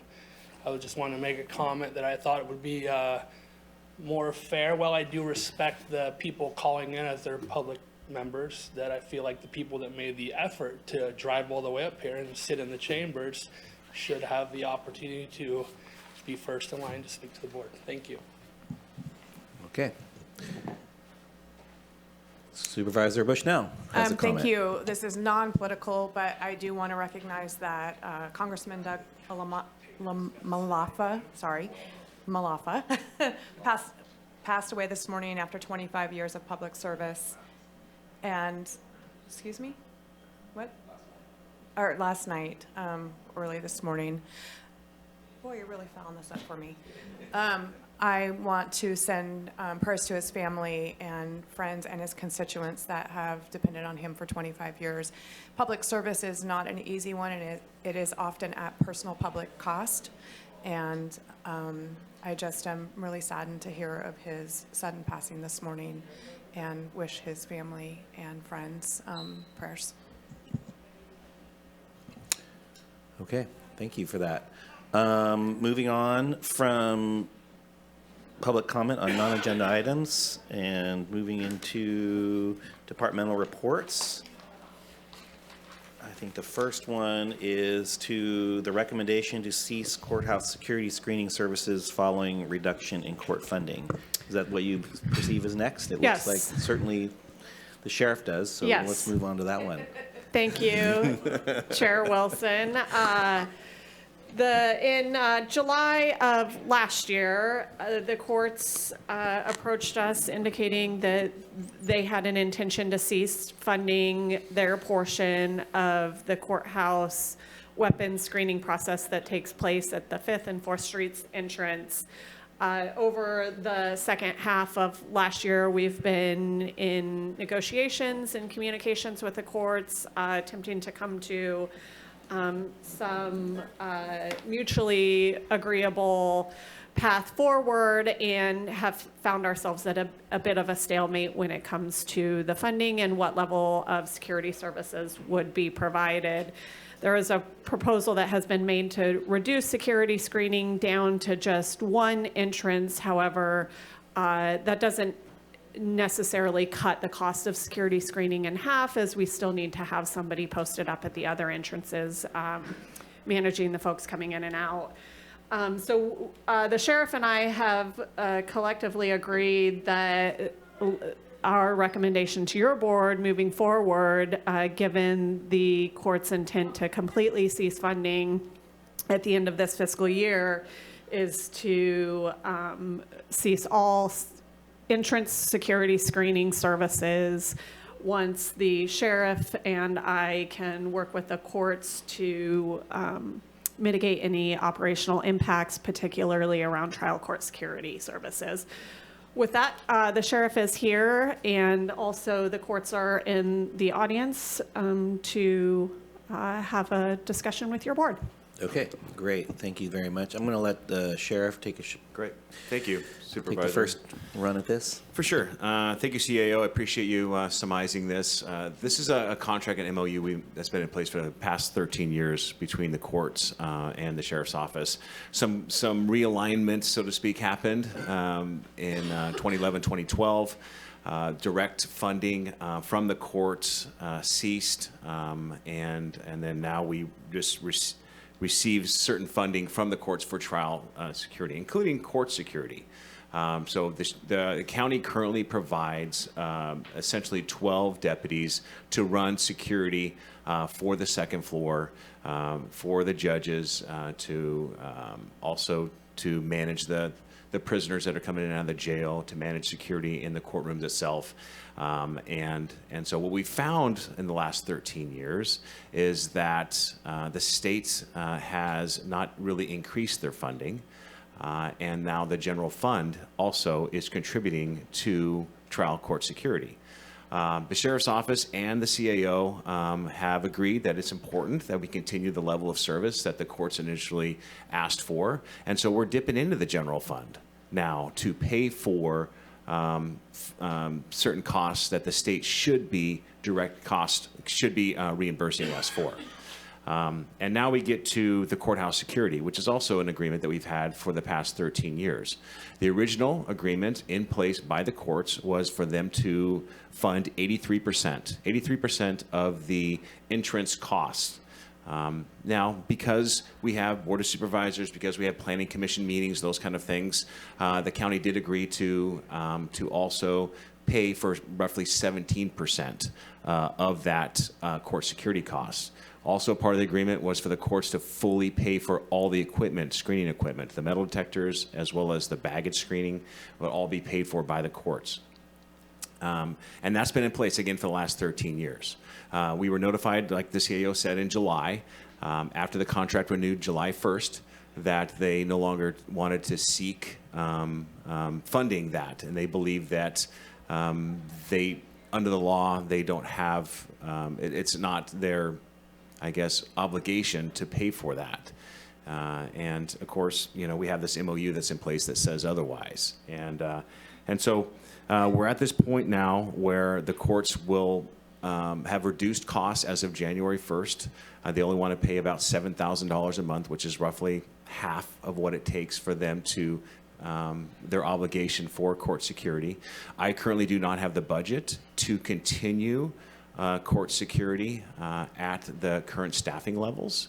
And so without direction from the board or a general fund allocation, I can't afford to pay for that court security cost. And so that's why we're here today, seeking clarification of what the board wants to do. But our recommendation would be, since the court's no longer paying for courthouse security, we will cease funding at the end of this fiscal year. We will come up with a court security plan with the courts to do court security on the second floor. We will have a reduction of courthouse security, but still maintain a level of security on the second floor for the judges, for the court process, and we'll figure it out. So that's where we are right now. Okay, I'm going to go through process here. I'm going to have the supervisors ask clarifying questions. Then we have some representatives from the court here today, I think, and I want to ask them to speak to their concerns and issues. And then we'll do public comment in the room and then to Zoom, and then we'll come back for discussion. So that's how we're going to roll this, if that's all right. So questions from the board. I'll start with Supervisor Bone. Could we hear from the court so we have a full idea of what's going on? Because we've heard from the sheriff, who I have full faith in, but yes, I'm sure there's a different angle from the court. So for us to discuss something, we only got half the. Okay, thank you. So I'll modify that then. Let's hear from the courts right now, or the representatives thereof, and then we'll move into comments and questions from the board. Good morning. My name is Kelly Neal. I'm the presiding judge of the Superior Court. I think it's important for the board to first have some context about. Oh, forgive me. Thank you. I think it's important for you to have some context about how this has come about and why the court has taken the position it took. The sheriff needed to engage in contract negotiations to continue with their providers for the screening. The sheriff can and does farm that out. They have a right to do that. It's worked great. Here's the problem. When the MOU was drafted, it did not, and I can tell you I could not find any historic document, but what I can tell you is that the MOU does not in any way address realignment, which wasn't just a little thing. Realignment was a sweeping and Hold on one second. Yes. I really appreciate your animated approach to. Forgive me. Can you focus Yes. on the microphone a little bit? That'd be great, so we can get into I'll the hold record. on. And did you state who you were? I did. Okay, My thank name you. is Kelly Neal. I'm the presiding judge of the Superior Court Okay, great. of Thank this you. county. I apologize for the interruption. No, I appreciate that. So the MOU does not account for realignment. Realignment was not just a little thing. Realignment completely across the state restructured how things were going to happen. And not to be flippant, but essentially the message was, hey, county, you're felon, your problem. So we're going to transfer all of the duties for folks that were going to go to prison. Now the county, you're going to have to hold on to them. So this required a number of things. And part of what was encapsulated in those changes is that a trial court security funding stream went straight to the county, not to the court. What the MOU actually says is that the court will commit all funds from the entrance screening fund, I may have the name wrong, but it's in there, to reimburse the county. The problem is that doesn't exist. So we have zero funds from an entrance screening fund because it does not exist. So I'm looking at that. I didn't know that. And when you don't know something, when you know, you take action on it. I have an obligation, just as everyone else does, to make sure that we're doing everything that we can do to support our organization in the most appropriate way. So I reached out to our financial people. I'm like, how much money do we have in this fund? And they're like, that's not a fund. That doesn't exist. All of that money, starting in 2012, went to the county in a trial court security fund, which encompasses entrance screening, bailiffs, trial judge protection, amongst those things. So it's not an unfunded mandate. You shouldn't, I think that's misleading. It's not an unfunded mandate. What you should be asking is how much exactly does the county have? Do you get from the trial court security fund? Have efforts been made to seek additional funding through those avenues? And any shortcome out of that, there should be a proposal to the board, in my opinion, to seek additional funding to provide for weapon screening. I cannot imagine how anyone could take seriously the notion that it would be appropriate in this multi-use building where we have victims of crime, we have children, we have people who are so vulnerable, access this building, not just for the courts, but for everyone, and say, we're just going to get rid of weapon screening. But, oh, by the way, we'll provide a deputy for the Board of Supervisors meetings. And I can't even fathom the amount of time it would take someone to walk through those front doors with a firearm. The deputy in here doesn't have time to react before the damage is done. And that has nothing to do with I have tremendous respect for Sheriff Hansel and the deputies and what they do. But the fact of the matter is, it is misleading to say that the court is just going to stop funding court security, when in fact, we know that it's not something the court should have been funding for the last 13 years. We aren't asking for compensation for all those funds back, because what was happening is not only is the county getting money from the court to pay 83% based on what the MOU has, they're also getting trial court funding that's supposed to fund all of that. And if it's not funding all of that, there are paths to take that don't include shutting down security on the 4th and 5th Street side. The MOU also encompasses that should the court, in accordance with the MOU, notify the Board of Supervisors and the sheriff, we don't have the funds to pay you out of this fund, which is exactly what I did.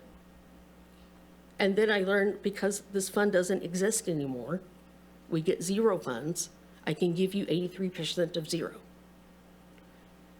I suspect that the 83% must have come from looking at how much that fund had been, and that seemed to, I'm just guessing, 83% of the total cost. I don't know that. I've looked. I can't find any historical data. But what I don't know is how much the county receives, because those funds must be exclusive for use for trial court security. And it's just baffling to me why we would even be having a conversation about ceasing courthouse security in that fashion. The conversation about having deputies and bailiffs in the courtroom, that's a separate conversation. And I know Sheriff Hans and I will have to have that conversation, because I think we're all in agreement this MOU and our current security plan it's far outdated. It does not account for changes in the law.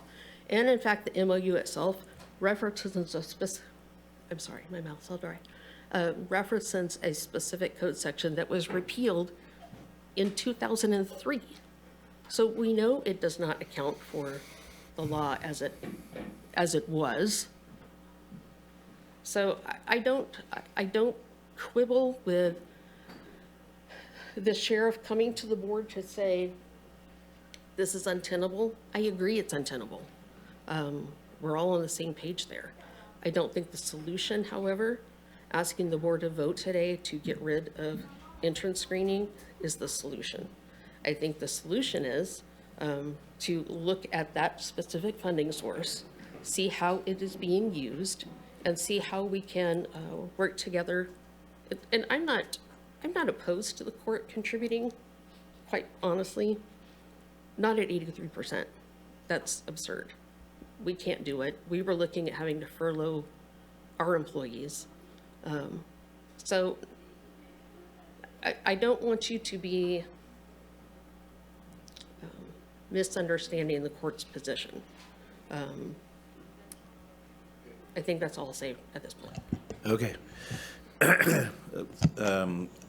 Is there anyone else who is representing the court's position today that'll be speaking? I don't. No, our CEO is present if you have questions. Okay, Yeah. great. I want staff and the sheriff to respond, and then we'll get to the supervisors. Sure. Thank you.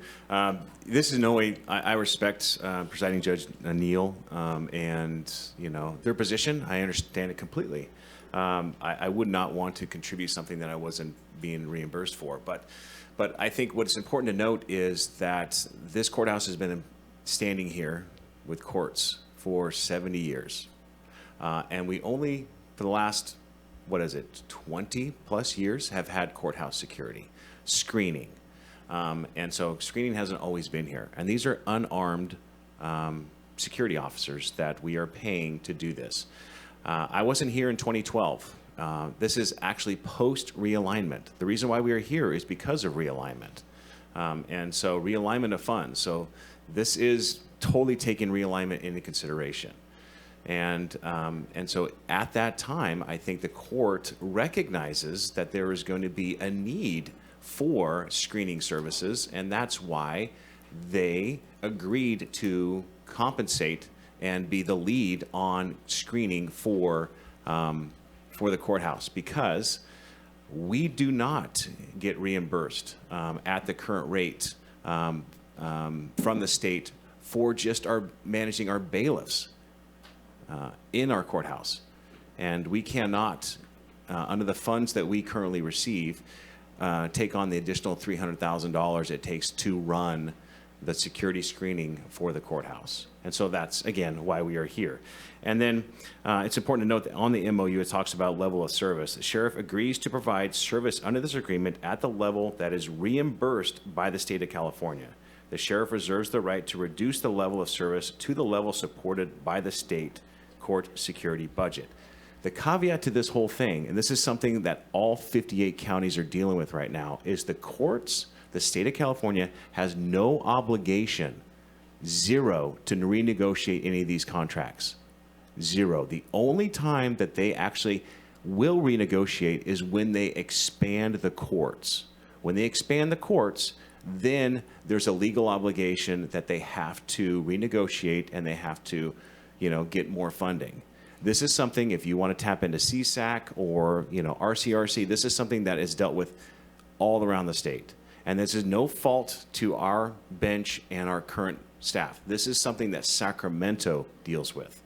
And so we would love for us to actually just get reimbursed for real costs. And if we could do that, we would love to tap into that. But that's not happening. We have a finite budget that we're provided by the state, and we are utilizing that and more. You, the community, the citizens, are paying additional costs to run courthouse security right now for the bailiffs, general fund money. I don't have deputies on the street because I'm funding them in the court. So that's our current status. Okay, CAO, do you have anything to follow up with that? I do not. Okay, Supervisor Bushnell and then Supervisor Bone. Thank you. I just want to recognize that negotiations have been going on for quite some time. I think our board was BCC'd on letters, and so I appreciate that. This is not something that has just happened today or yesterday. Also, I would ask the courts, just as Sheriff Hansel stated, has there been, while we can ask for money from the state, I believe you can as well. And so that's an effort I think that the counties should do together, saying that we cannot do these mandates or we cannot provide entrance security at the cost of what I'm hearing is probably deputies on the ground, which also affects our communities. And then I was curious, 13 years ago when there was no courthouse security, what did we do prior to then? And I believe that's a question for the sheriff. So we did have courthouse screening prior to that. I think it's since 2005, I think, ish, somewhere around there. It was established. And again, that was, I believe, at the time, I'm not sure who paid for that. And I'm just assuming that the courts had certain, that they had responsibility or they were paying for that screening services, but I'm not sure because at that point in time, they were paying and reimbursing the sheriffs. It was a pass-through. The money went through the courts went from the courts to the sheriff's office at that time. Realignment, we got directly funded from the state after that. And so there's no more pass-throughs. And I think at that point in time, they decided that we would come into an agreement and share that cost together. Okay, I appreciate that. My last question would be, in absence of having courthouse screening, I would imagine that you would ramp up, what your response would be to courthouse if an incident were to happen and your folks are trained for that. But what would it look like differently, or what would you be anticipating, or how would you do things differently if courthouse screening were to cease? Sure. What people don't realize is that we do have 12 deputies that are working in the courthouse right upstairs on the second floor. And whenever any of our departments, we have emergency buttons, alert buttons that are pushed. We have our bailiffs coming down from one of the courtrooms and responding as the first responders inside the courthouse. And so that's something that's currently already in place. So we would have to reimagine what screening would look like on the second floor. And so we are coming up with a plan based upon what is discussed here today. But it is possible. We can do screening. There are other counties that do it completely this way, that don't have screenings for everyone that comes into their courthouse. And they do individualized screenings based upon the circumstances of the court case, depending on, the judge's recommendations. And so there's a lot of things that we can work out with the courts, but it's going to be something that we're going to have to come up with this court security plan together with the CAO, the Sheriff's Office, and the courts to decide how that looks.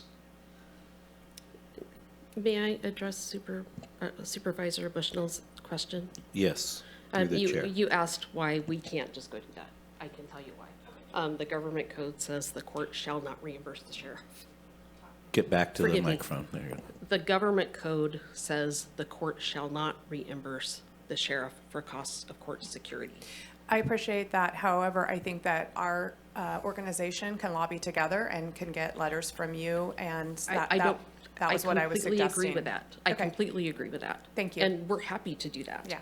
And in fact, when I learned that this was coming before the board, I was trying to find on the Judicial Council site who is the person I talked to about this.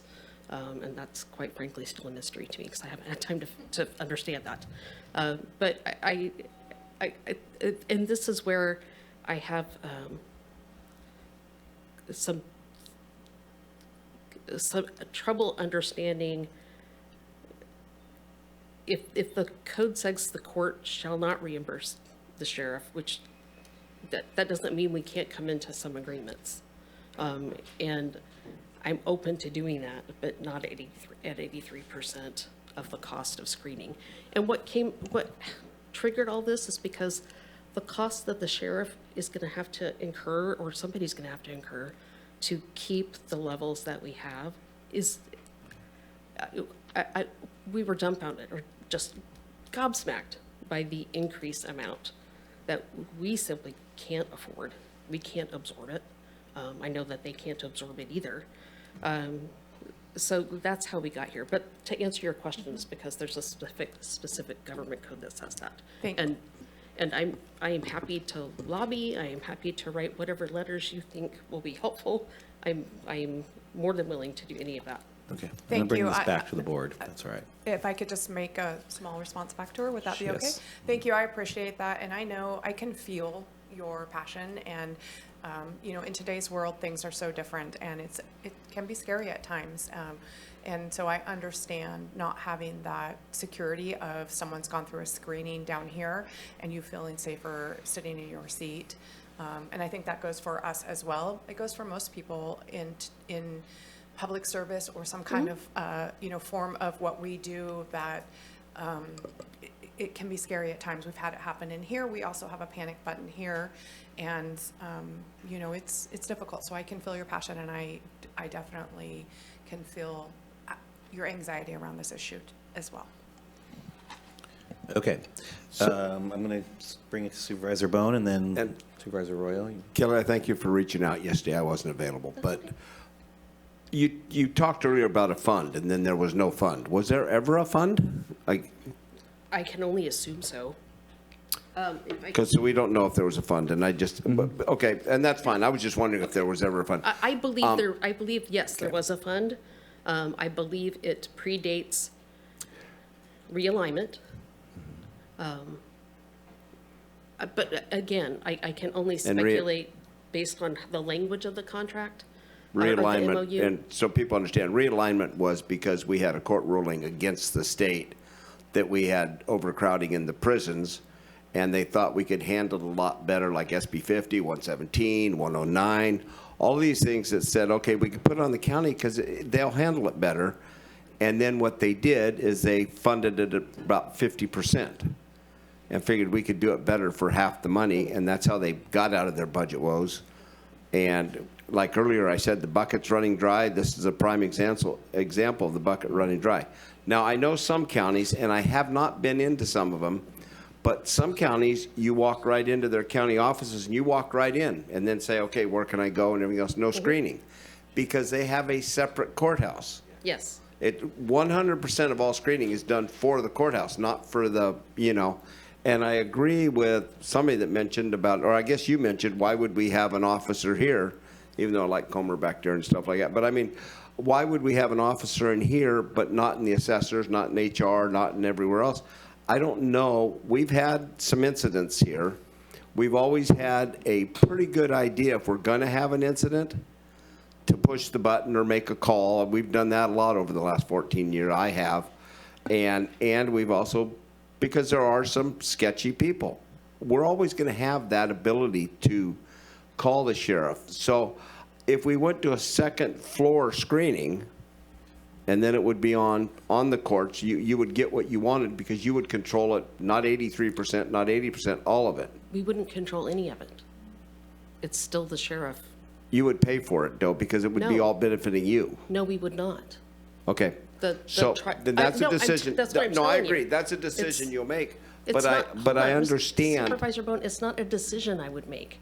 It is a function exclusively of the sheriff to provide trial court security, period. If they're Full stop. reimbursed, according to the MOU, if they're reimbursed. By the, not Let me by get some us. Hold on. Not by the court. We just, for clarification, I want to just bring this back to the CAO for just a minute, because I think you both are talking about something that she knows quite a bit about, and I want to let her clarify this question of who is responsible to pay for security at the courts. So there's two components here. There's trial court security, which is what the bailiffs provide through funding from the state to the second floor where, just one moment, please, Supervisor Bone, where the courts take place. Those funds are provided by the state to the sheriff, but they don't cover the full cost of that. So the sheriff covers, through the general fund allocations, the difference. In addition to that, and that's a mandated service that the sheriff must provide. In addition to that, there is entrance screening at the 4th and 5th Street entrance of the courthouses. That is the component that is up for discussion today, the entrance screening. The trial court security will still continue. It will look different if we don't do entrance screening services anymore, but it is simply the entrance screening services today that we are proposing that we cease if the funding no longer follows for that service. In addition, I do just want to point out to Judge Neal's comment about the exorbitant amount of these services. Ceasing to pay the 83% as is just over $200,000 a year. We'll need to go out to RFP. We already did one RFP, and the judge is correct. Those costs almost doubled. So this $200,000 that we're talking about right now potentially being shifted over to the county has the potential in the future to reach upwards of $400,000. So I just want to be clear as we talk about the financial impact around this to the county. it's not an insignificant amount. Okay. I just want to get that clarification out there, and also I kind of feel like the conversation was talking past each other a little bit, so I just want to bring that back.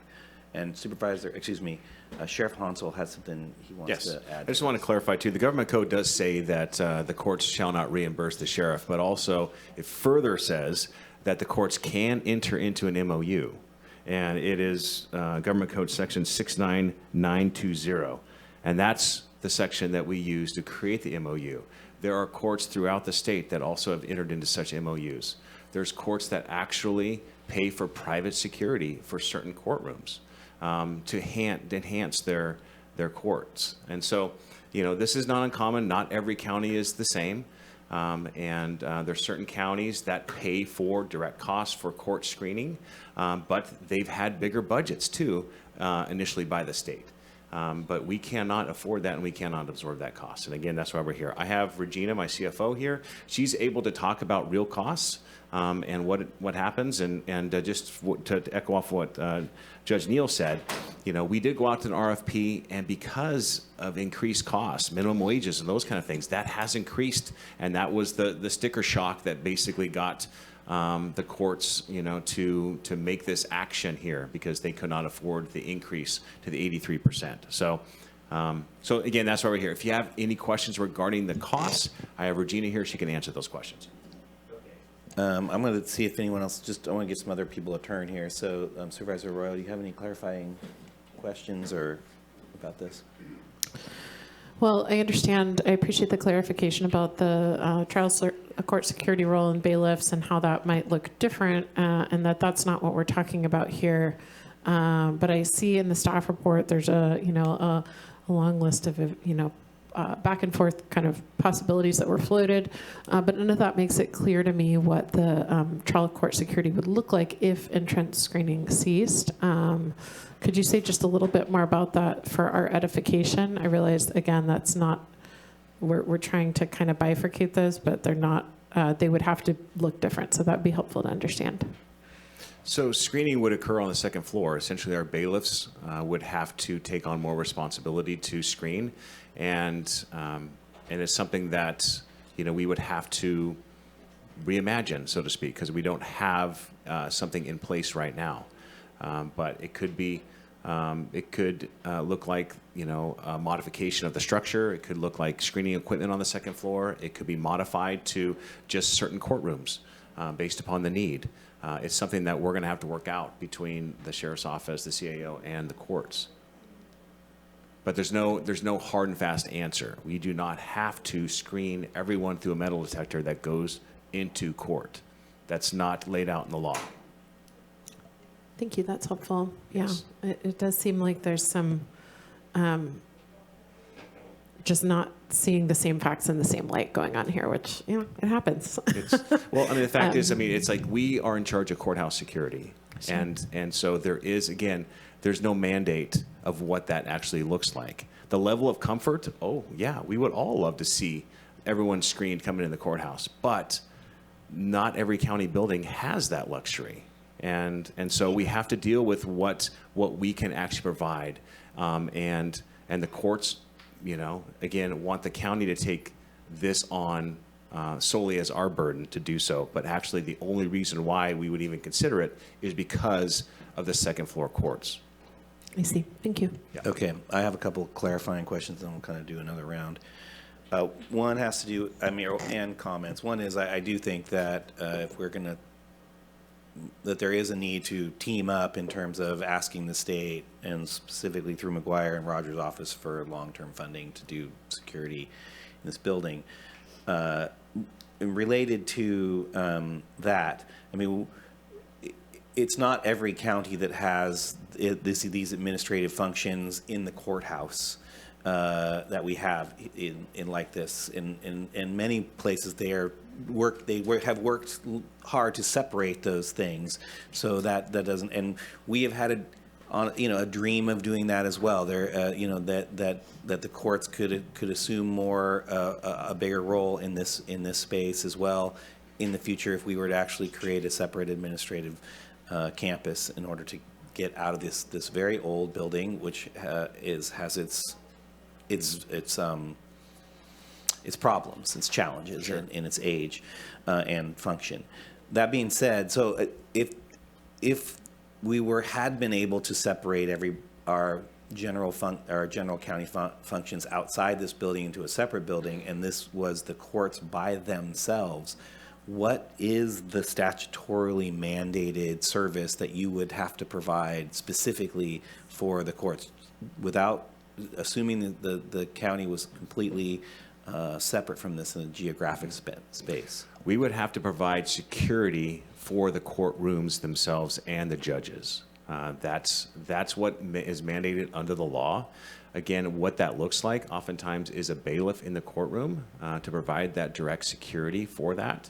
Of course, there's always increased security that can be provided, based upon the circumstances or the recommendation from the judge that more security needs to be there, whether that's more bailiffs or entrance through screening devices based upon the severity of the case or the people involved. And so that's the level. It is something, that's why we have a court security agreement that's in place that we're supposed to be reviewed every year. We're waiting for this to occur here before we start with that current agreement to try and figure out, what court security looks like in this next year. Okay, I'm going to now take this to public comment and then ask that when we bring this back to the board, that we circle around or get to a place where we can make a recommendation for how to move forward as quickly as possible, because we have a whole nother item coming up. And we have a time set at 12, and so we're really pushing our time boundaries here. And Supervisor Bushnell? Can you clarify there are quite a few folks that have came up for this next item, and I see the Ag Commissioner is here as well, probably for that item. And so I know that you had scheduled a lunch in there, but are we able to possibly start that item, or is it going to come after? Just for audience, can you, as the chair, can you clarify, please? Well, through council, if we were to, we had discussed this in terms of the timing of this. We had a time sensitive item in terms of outside council, but there was some leeway in that. Is that what I'm understanding? So if we go over past 12, I think that's what we'll try and do. And also, I'm going to ask that I feel like we're going to try and get through the cannabis item in a speedy way. I think we can do that. And so with that, I'm going to go to public comment on this item, and then we'll... Real quick. Yeah, go ahead. Thank you, Chair. I think ultimately we need to get the state involved here and cover their costs. Because, when we talk about responsibility, it's really responsibility, right? In all these arenas. So I'm just going to make that comment. Good. Great. Moving to public comment online. Oh, excuse me. I said it was going to go in the room first, so let's do that. Anyone in the room that wants to speak on this item, please do so. And please line up so that we don't have a lot of lag time between folks. Thanks. Good morning. I'm here to speak on this recommendation to cease the courthouse security screening. Please do not cease the courthouse security screening. Times have changed. This screening is for the safety of everyone in the courthouse. No one knows when someone would enter the courthouse with a weapon of any kind and not be going to the second floor. Security for the entire building needs to remain in place. As the victim of a violent crime, I know how quickly a life-changing event can occur. Find the funds somewhere in the budget to retain these positions, even if you find it necessary to sell some of the property which the county has purchased recently. I do not have my comments typed to hand to you, but I will type them later today and bring back to your office. Thank you for your time, Phyllis Coy. Thank you for those comments, and it is a good reminder that people can call in comments and write in comments. This isn't the only format for making comments. And do we have anyone online? Yes, Chair. Caller 7718, I will unmute you and you'll have 3 minutes.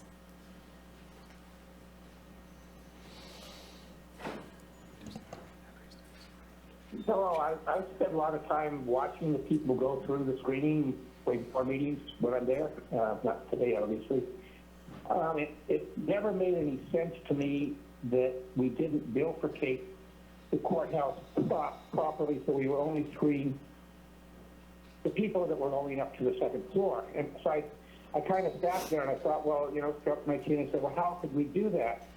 And the easiest, maybe it's not viable enough, but something to be considered, is all courthouse participants, anybody going to the second floor, would enter the courthouse in the lower entry down there.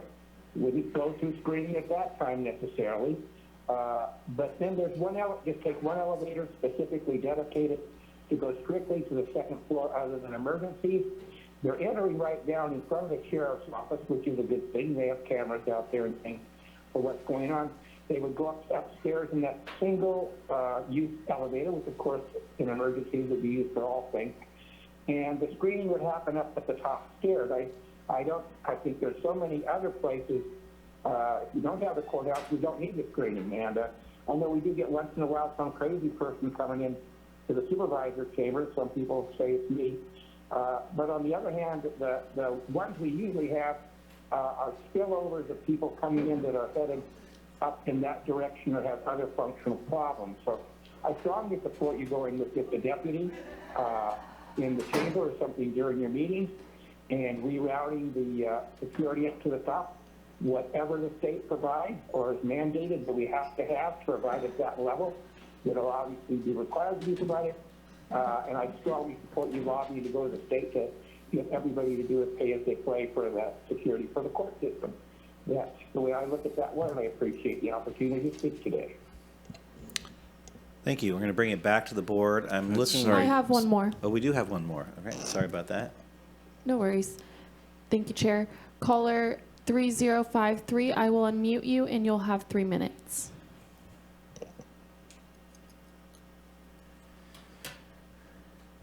Hello, not afternoon yet, still almost afternoon. Thomas Mulder here. I just want to confirm you can hear me there in the chambers. Yes, we can hear you. You hear me there in the chambers. Okay. Well, thank you for allowing me to speak and not skipping over.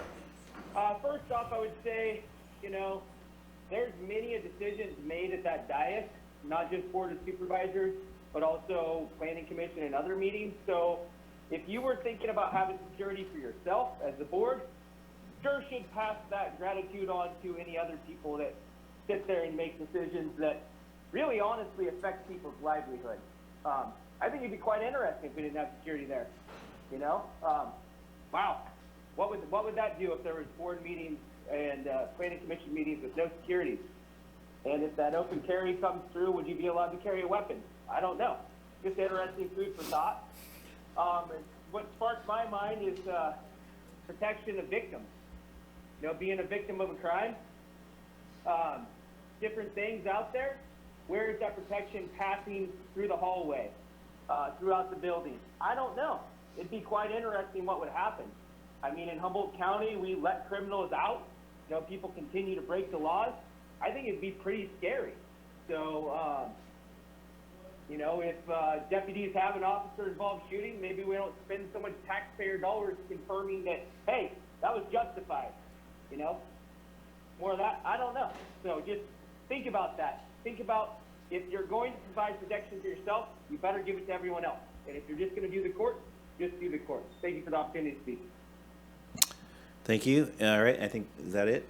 That is all, Chair. All right. So bring it back to the board. I'd like to kind of hone in on a motion, if that's possible, and have a little bit more conversation if that's needed. So anybody? Supervisor Bushnell? Supervisor Bone?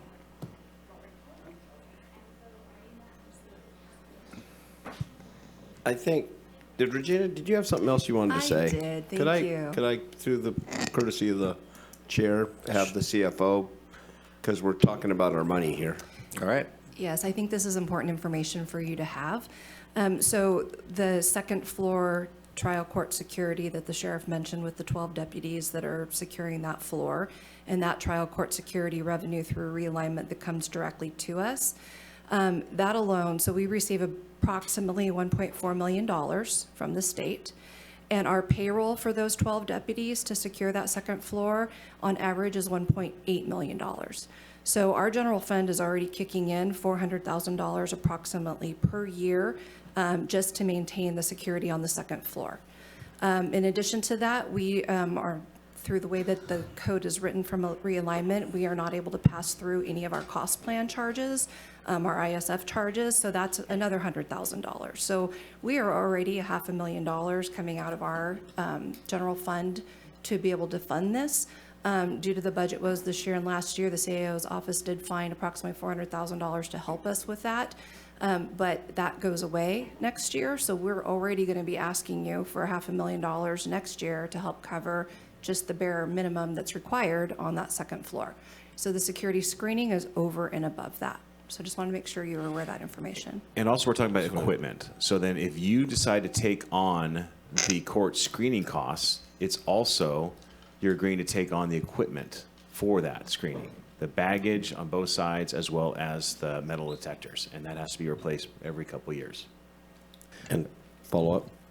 Or follow up and Follow up, and the question I have is any of this, now I understand we're the county, and I think the public needs to hear this, so these are costs that are borne from us by being the county, but a lot of our cases based on, actually probably a majority, are Eureka, Fortuna, Arcata, actual acts that take place in the incorporated areas that we go that end up coming through our court system.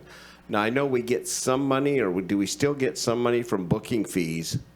We don't get any booking fees monies anymore. So the jail, the courts, everything, what we're talking about is all on us. And so we become the Eureka. Yeah, they bring them to the civil jail. court, family court, I mean, all of it. There's about $384,000 that comes through the state for booking that goes directly to the jail, but we're not able to charge any of the other cities. So we're doing beyond our that. fair share already. Mm-hmm. I believe the equipment is owned by the state and Correct. maintained by the state, not, Correct. is that? No, that's correct. Yeah. But that's, again, a cost that the state, That's the other thing, is the state going to sell us the equipment if we decide to do this? That's, yeah. We don't know. Yeah. All right, Supervisor Bushnell, and then let's see what we can do to get Sure, this to a so recommendation. I'm happy to make a motion for staff recommendations that includes direct the sheriff, items 1, 2, 3, and 4. And then I want to clarify that those items, once we do that, will it come back to this board once we've decided what we're doing for authorization, or what does that look like? Making that motion for staff recommendations so that we can move these talks further along. If that's what you would like, we can make that happen.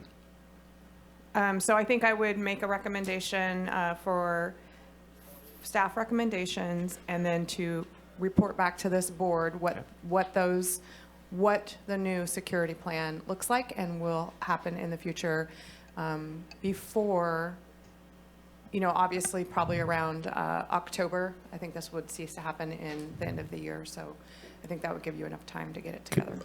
I would love to second that if we could drop number 2. Authorize the sheriff to assign one deputy sheriff to the board of supervisors meeting to provide security. We have 20 some odd departments, and all of a sudden it becomes our Tuesdays. We're going to I'm have fine with somebody that. here, and I haven't. Okay. I'm fine. I'll So second it with staff the- recommendations, excluding number 2, and that the security plan comes back to this board by October. I'll second that. I have a clarifying question. Please, by all means. So, Just a point of clarification to Supervisor Bushnell's motion. The courts are ceasing all funding July 1, so our plan is to have that operational plan in place by then. So I would say May. I'll amend that motion to have you guys come back by May. Kaylee, do you have that? I'm sorry. I want to make sure you got that. Yes, I do. Do you want me to repeat it back to you? Please. So to accept staff recommendations with the removal of 2 and to report back to the board with the new security plan by May. Thank you. You're welcome. Is the seconder okay with that?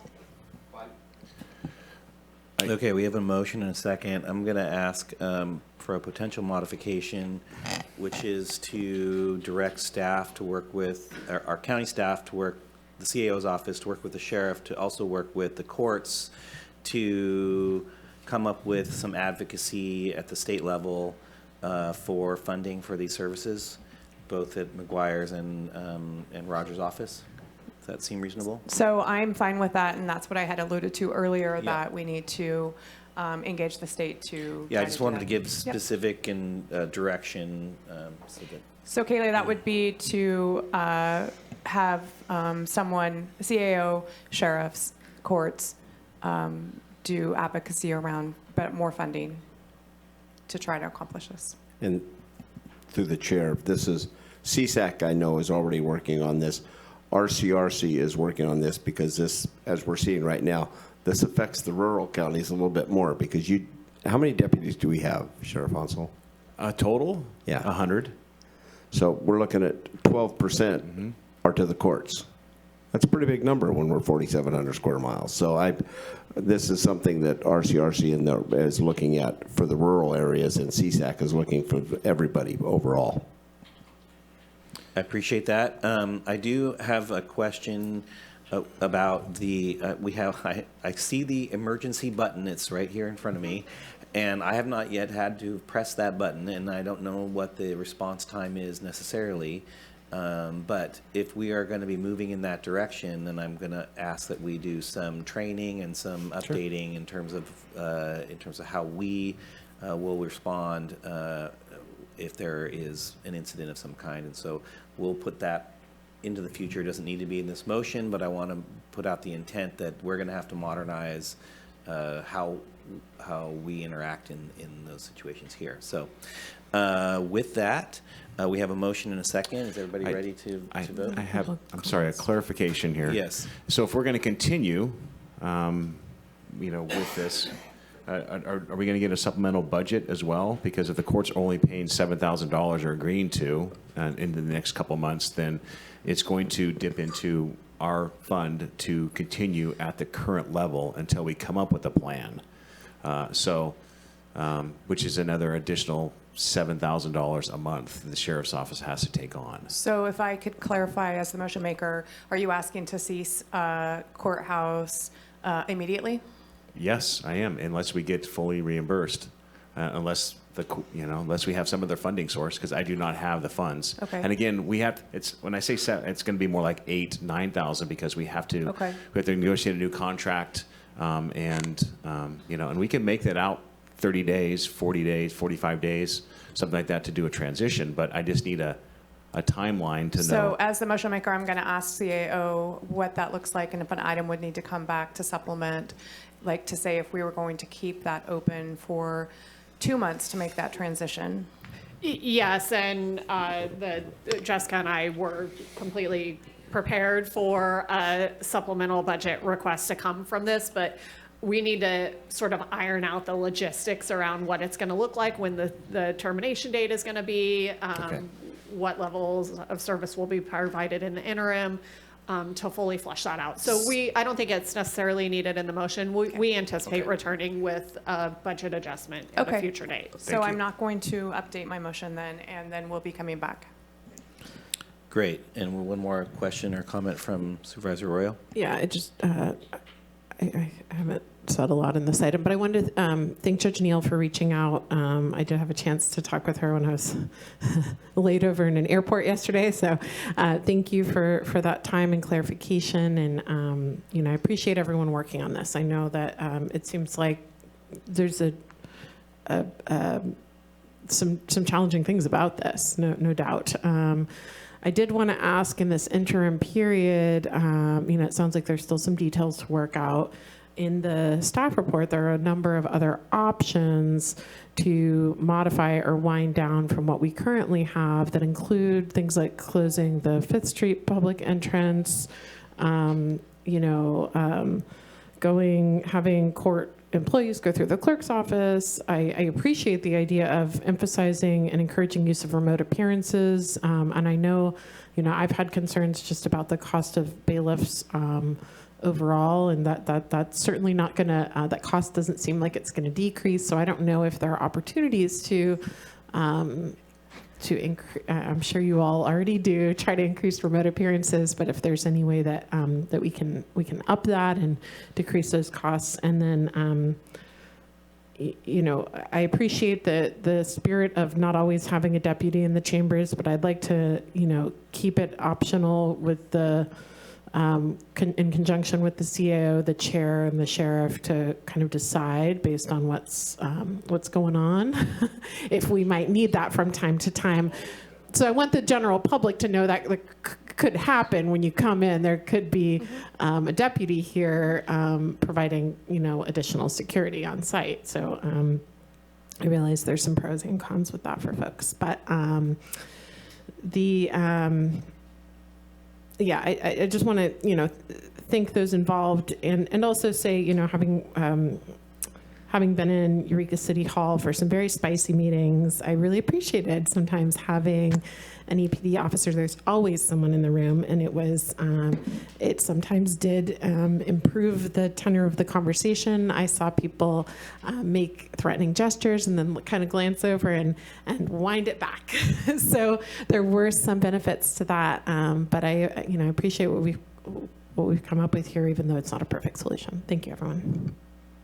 Okay, good questions and comments, but there's no modification to the request. No, but I just wanted to express openness to whatever options need to be incorporated in the meantime while we're winding down, given that the costs are too high for everyone. So it sounds like there were some options in here that we didn't get into the nitty-gritty of, and I think we're sort of delegating the decision-making around that. Supervisor Bushnell. I think that given an item is going to come back for a budgetary item, that we can add that to the discussion, because that will ultimately wind down and give us a time frame on how much money, say if we have 2 months of a budget request coming, then we can talk about these options of what that looks like for 5th Street. We have to have 4th Street.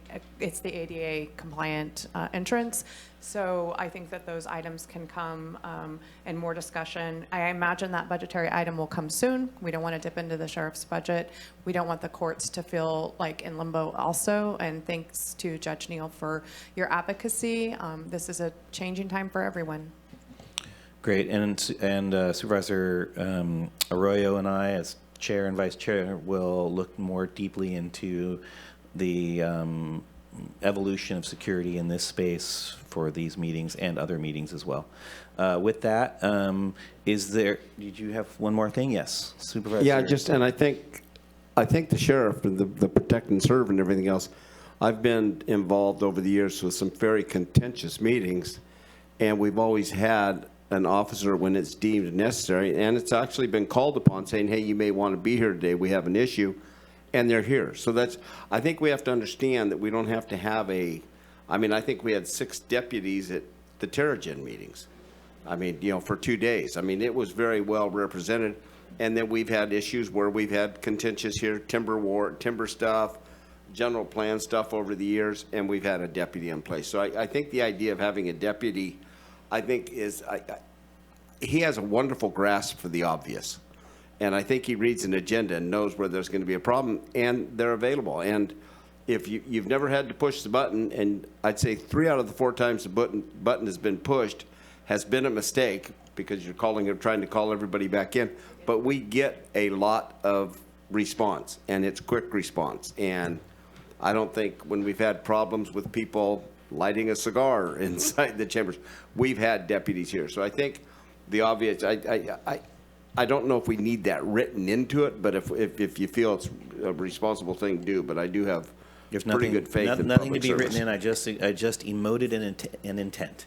So with that, is there any objection to unanimous consent to the motion that's been made? Seeing none, unanimous consent has been achieved. We are moving forward 5-0. Okay. Can we have a 5-minute break while planning We're going to and have a building comes 5-minute up? break. I'm gonna check in with staff on this to see that how we're gonna move through this next item as quickly as possible, but also as transparently and as robustly as possible. Thank you.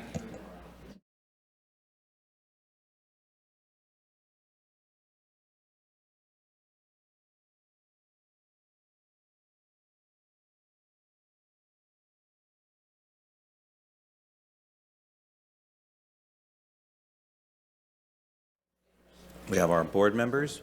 We have everybody in the room. We're going to start this up. If there are folks online, I'm asking, just like we did at the beginning of the meeting, that if you want to speak on this item, please raise your hand now. That would be great, just so we can have a good idea of managing this meeting. And we're going to try and move through this as quickly as possible. And so we'll see how that goes. Hope everyone can be as concise as possible in this item. Thank you. Moving on, Director Ford, please start up this conversation. I think, do we have to open a public hearing or no? We do not. This is a petition. Okay. Good afternoon, Chair Wilson, members of the Board of Supervisors. John Ford with Planning and Building with Waylon Shaw, the Ag Commissioner. So this is a request to modify the commercial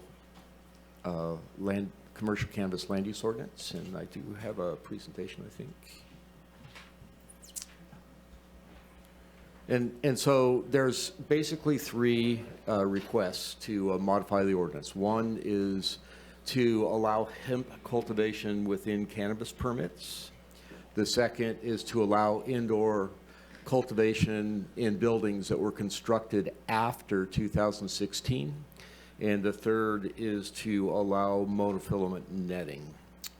And so the first area is hemp, and the Humboldt County Growers Association has presented a request to allow a pilot program that would allow up to 5,000 square feet of hemp, either within the existing permit or in addition to the existing permit of the existing cannabis permit, to really determine whether or not the hemp cultivation would be workable. At first thought, it seems like anything that can be done to help the cannabis community, particularly the small farmers, sounds like a good idea. Want to support the industry, and it seems innocuous. But getting back to the concerns that were in 2019, they were basically twofold. Concern number one was about pollination on large-scale grows, and that's really not an issue with the pilot program that's requested. It really comes down to a matter of enforcement, because what would essentially happen is that right now it's the DCC that does the legal enforcement about where, how, when cannabis is sold. That would essentially be shifted to the Ag Commissioner's office and also to the Sheriff's Department. The concern here is that there would be a cost of implementing such a program. They would need to backfill the Ag Commissioner's office to be able to accommodate that, and also equip them with the ability to test hemp to truly determine that it's hemp and not high THC cannabis. There's also an issue with law enforcement, as was seen when in the Oregon hemp grows, that a lot of the hemp that was produced in some of those cycles was actually high THC cannabis. So we're recommending that the board not direct staff to modify the CCLUO to allow the cultivation of hemp and undo the moratorium that currently exists on hemp. The next item is the idea of allowing monofilament netting. This is not addressed in either 1.0 or 2.0. This is really something that is being brought forward to address the fact that a lot of projects have conditions on them restricting the use of monofilament netting. Monofilament netting is properly used as shown in the left picture. You can see the netting that's there that's supporting the plants. There's really not a good solution for, or a good alternative for it. People have experimented with different products, but none of them really are as effective. The problem, the issue with monofilament netting is, as you can see over on the right photo, the first white blob there is actually plastic, but the second blob is netting that often gets wadded up and left on the ground. That becomes a danger and a hazard to wildlife, and so it's really about how the monofilament netting is handled, transported, disposed of, and we believe that can be addressed with performance standards, and we recommend that the board direct staff to proceed with modifying the CCLUO to create performance standards and then find a way to address how permits have been conditioned. Because one of the things, frankly, we're struggling with is that we go out to many farms, dare I say most farms. The only violation is that they're using monofilament netting. So do we suspend them and bring them forward for a revocation for something that is the industry standard? And it's really, it's a difficult place to be right now. The third item is indoor cultivation. This was added into CCLUO, or the CCLUO or 2.0, to not allow indoor cultivations in buildings constructed after, or it had to be in buildings constructed before 2016. The reason for this is at the time we'd just gone through the onslaught of applications, receiving 2,375 applications in 2016, and being worried about, okay, what would this mean for people building new buildings, being incentivized to build new buildings, put new buildings on prime ag land or in other places that really aren't good for buildings to be placed. And so that was adopted as part of the 2.0 ordinance. The industry is really in a different place right now. We believe that with performance standards similar to how agricultural buildings are currently required to be within the curtilage, and perhaps some other standards relative to size and other things, that this can be adequately addressed and the ordinance can be modified to allow indoor cultivation as a way of strengthening the ability of the community to find alternative ways to succeed. So it's the recommendation of staff to take no action to allow hemp cultivation.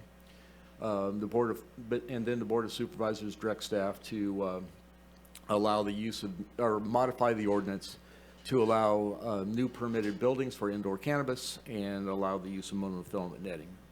That concludes the presentation. I'm happy to answer any questions.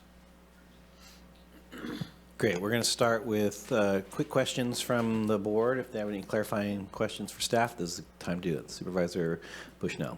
Thank you. I would like staff to consider opening up cultivation in impacted watersheds with, I'm not saying this right, but currently with farms failing, we have we don't know how many square footage of cultivation can happen, but some farms want to expand in impacted watersheds, and currently it's not being allowed because of, people don't want the growth there. But with the amount of farms that are failing, I think that we should look at whether that could be acceptable to allow farms to expand if they want to, with the decline in cultivation in those impacted watersheds. And John, I kind of fumbled through that, but you know what I'm talking about. I do, Supervisor Bushnell, and I think that that's something that would probably be good at this point to take a look at, to see what the original number of cultivation sites were that were to be permitted within the permitting process, and what the actual number is now, and then calculate how many of the sites that were never in the permitting process but have been abated, and what the actual reduction has been, and then to coordinate with our state partners to see what their thoughts are on that. And also to sorry to interrupt you, complete your sentence. No, I'm good. Okay, well, also, there are like Mattole Restoration and folks that work on those impacted watersheds, not only down in my district, but in others that we could coordinate with that have information. And then I would just like to add about the netting, that I think this is a really good solution because it is happening in almost every farm. They are anticipating a inspection and they're deciding when to put that netting on anyways, because they are using it. And I know that you have not seen wads of that netting because people are disposing of it correctly. I think that it's really in the benefit of the farmers. The other option is a twine that encourages mold that does not work very well, and so I really appreciate the department coming forward with that and recognizing that it's getting used anyways, and people don't want to hide stuff, and so this is a good way to do that. Also, the cultivation allowed in buildings after 2016, with the market declining as it is, a lot of folks are just doing smaller or trying to do possibly indoor, which is something think is a more sustainable market, and this allows options for Humboldt for cultivation to continue forward if they have a building that was built or constructed and permitted after 2016. Thank you for those updates. Okay, anybody else? I have a couple questions before we move into public comment. One is in relation to the indoor cultivation element of this, and so this would be under 2.0 conditions, so there wouldn't be generators or anything like that associated with this, or under that expansion? That is correct. It would have to be on a renewable source of power. Okay. And I think there is I assume that most of the netting is in relation to deer. No, it's in something else, is birds or other animals? What is this? Probably a lot of the smaller critters that. Okay. No? Okay. No, it's nothing to do with animals, actually. The plants don't stay up if you don't net them. And when they get their end of cycle buds on them, they fall over and break. And the netting holds the product up. Is that what you were asking? What were you asking? I thought he was asking what's the problem. Oh, the disposal. Oh, yeah. Well, also even in their use. I mean, I've used this netting before myself. So but it was for deer issues, and it wasn't just like putting it over a plant, but it was actually put just on the grounds, because when they step on it, they don't like that. So I was just wondering, and when we saw this photograph of it over the hoops, what was the purpose of that? The purpose of that was to hold the plants up so that the stems weren't. Okay, got it. Great. Good to know. And let's see. It's okay. I'm a little concerned about, I hear the impacted watershed question about that. It sounds like there's almost like a request for sort of like a cap and trade approach to that. Although I'm using that term very loosely, but what we're saying is that there was analysis done for a certain amount of impact within an impacted watershed due to this thing when we did our environmental review. And I think what you might have been saying is like, well, now that the market's different, that that analysis may allow for expansion of some because there's not others. Is that what I'm getting at? So I wish it was that sophisticated. Okay. What it really was identifying that there were critical watersheds, that some of them were maybe beyond the point of continuing to support fisheries. Others were pristine and were refuge watersheds and were important for fisheries. There's 2 of those. There's 10 of the impacted. And so those were identified and as just no additional cultivation within those beyond what the current application load is. I see. So you can't expand your existing nursery or your existing garden. Yep. And you can't apply for a new cultivation site there. So those are closed. And one of the things that we often see right now is when the permit is lost in those watersheds, it's lost. There's no going back. Yep. And so one of the things that was intended is that we would work with the state water board, work with CDFW, that there would be more monitoring that I'm aware of in terms of how much water's in the creeks and the rivers, and that would be the study, the determining factor of when it would be appropriate to look at reopening those. I'm going to interrupt you just for a second. So what you're saying is you would have to go back to Fish and Wildlife to discuss this. If they brought up a bunch of red flags that, hey, this isn't going to work for us, would we spend a lot of time doing this? No. Okay. We'd bring that back to you as a report. Okay. Saying here's what we think the pitfalls are. We would probably bring back a report to you showing how much cultivation has been reduced in those watersheds, because that should be something reported to the public. Okay. And so my question would just be the balance of the amount of work being done versus is the juice worth the squeeze? And I'm just kind of wondering how you feel about that. We usually, when we undertake a public process, if the public or the agencies are just like, what are you thinking? You know, we'll tend to redirect, because at that point, it's, you know, you don't want to have a fight all the way through a process. Okay, but also on the other side of that, how much growth in the arena could actually is, you know, are you going to get out of this and versus not doing it? Quite frankly, we're probably not going to see a lot of new farms. And maybe this would be a compromise, is like you allow certain farms to expand at a certain percentage or something like that. And if they're a certain dimension from a waterway or something like that. I think that there's probably ways to allow, if we find that the numbers have really gone way, way down, to allow this to occur without creating new impacts to a watershed and protecting the gains that have been made. And what I mean by juice worth squeeze, I mean like this institution's administrative and enforcement capacity that would have to change in order to make a change within the industry. Right. Because you did that analysis for this hemp, right? I mean, the hemp part of this, you did some analysis in terms of like the question of, is the pilot project being proposed, you guys are saying there's an administrative and enforcement burden that would come with that, and from your analysis, you're like, maybe it's not worth it for us. That's what I'm hearing. And so what I'm saying is we would probably do something similar if we were to do an analysis around the watersheds. Right. Okay, that was all. I just wanted to ask that simple question. And then Supervisor Bushnell has another comment, and then we'll take it out to public comment. And I think I'm going to ask that it seems like there's now sort of 4 things on this list. If people could be very concise about their concerns and our comments and our suggestions on those 4 items that we're discussing in this moment, that'd be great.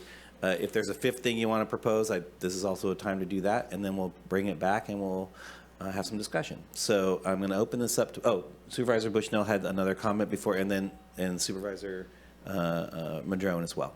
Thank you. I just wanted to ask Director Ford, was there a requirement that we do some kind of monitoring in those impacted watersheds that we haven't been able to accomplish? Yeah, we were supposed to do, yeah. So this needs to be done regardless? Correct. Okay.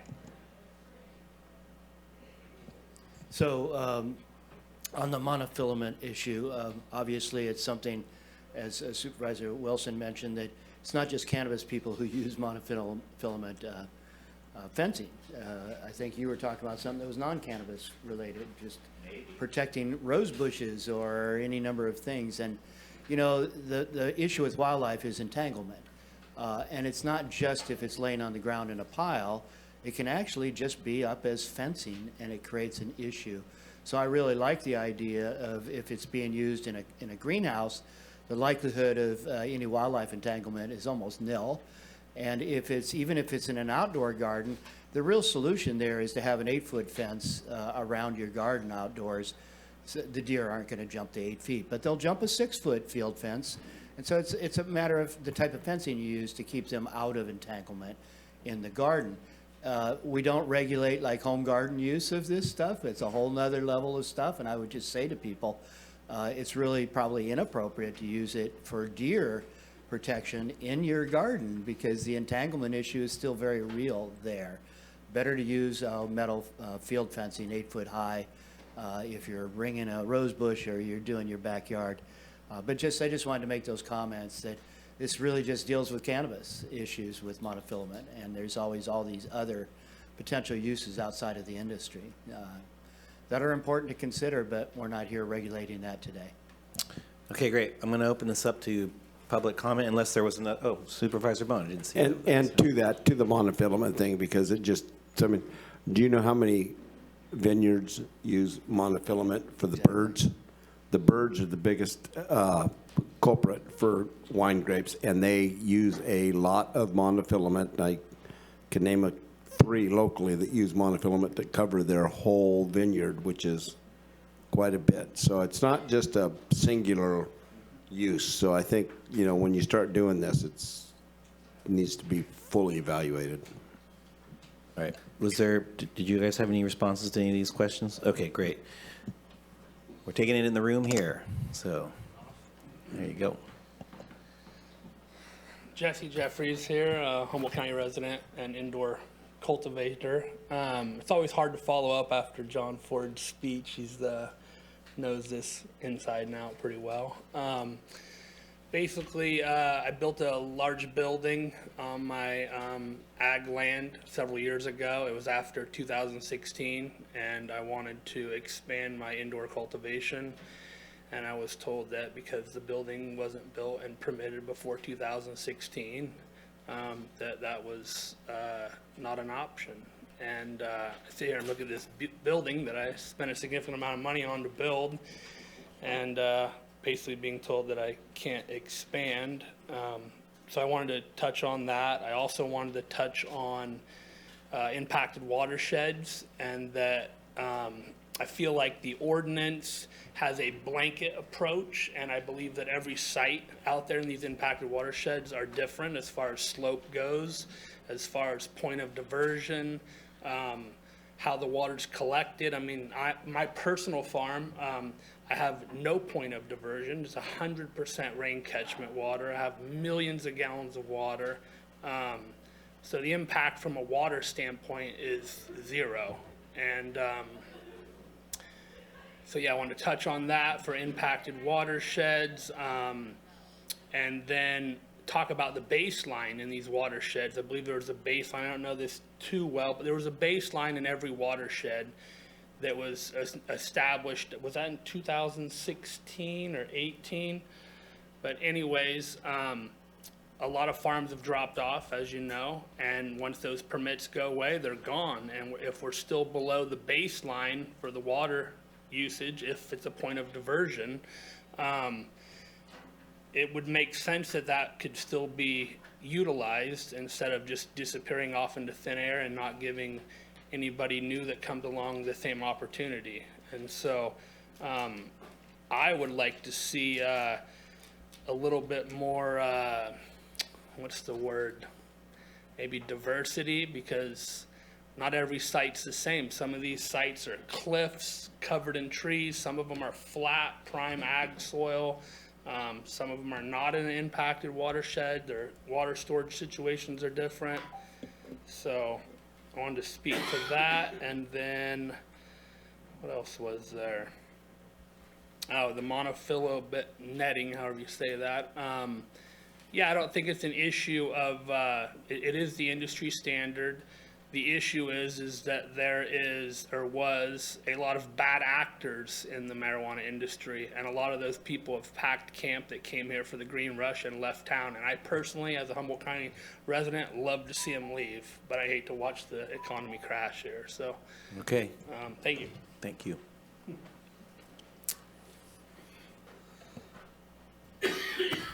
Hello, Craig Johnson. My wife and I own a cannabis farm in southern Humboldt, about 10,000 square feet. I'll touch on the netting briefly. I think there's a lot of confusion around the netting. This is not fencing. This has 6-inch grid. It's strictly for supporting plants. And we personally have been using our netting for over 8 years.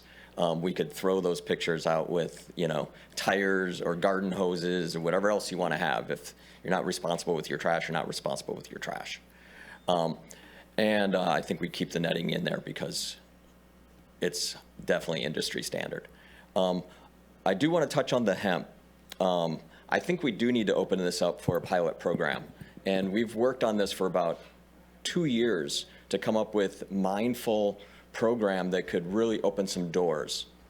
And when I say open some doors, number one, it's going to be for cultivators that are already good actors in the system. And those of us that have been paying our taxes on time.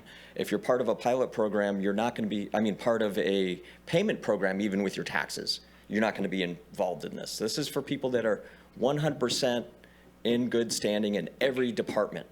And I look at it that if I was to add 10,000 or 5,000 square feet of cultivation for hemp outside of my space, and Director Ford has been already paid a year ahead to be satellite enforcing me, they're going to see that there's more cultivation space. So they already know who's part of the program and who's not part of the program, right there, without any extra fees.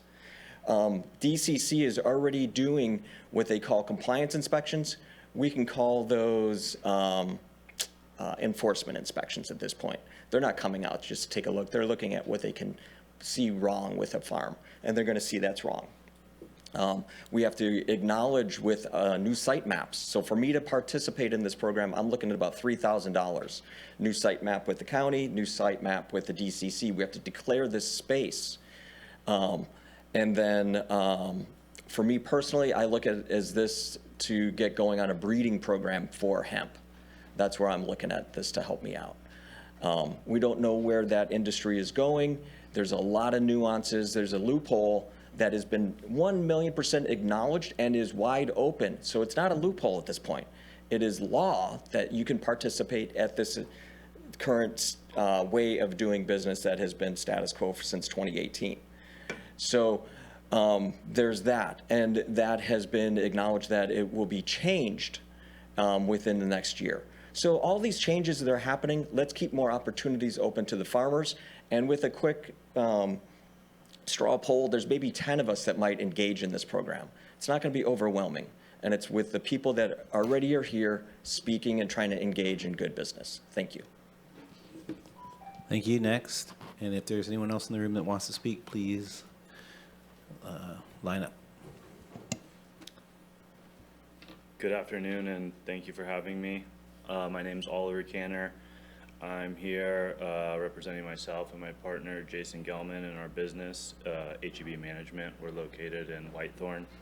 I'm the father of two. I'm a local business owner, homeowner, got a degree in environmental science from UC Santa Cruz, focusing on freshwater ecology. And I really appreciate Ms. Bushnell bringing up the impacted watersheds and also what you said, Mr. Ford. Our farm is located in an impacted watershed. We currently have 10,000 square feet of mixed light, and because of the resolution, which was number 18-43, adopted May 8, 2018, we aren't able to expand. I also appreciate what Jesse jumped in and said, but you know, this resolution was created almost 7 years ago, and that was like a much different time in this industry when, you know, obviously cultivation was rapidly expanding, but the number of cultivation sites has shrunk to a fraction of what they once were. Focusing on our operation specifically, we're 20 acres flat prime ag. We're, like Jesse, all rain catchment, over 1 million gallons of storage, extensive ag infrastructure, buildings, power, and we're like a prime candidate for an expansion. I wrote a pretty extensive proposal for an expansion that detailed like our plan, which is basically a low impact outdoor cultivation, but you know, the planning department basically, because of this resolution, won't look at it.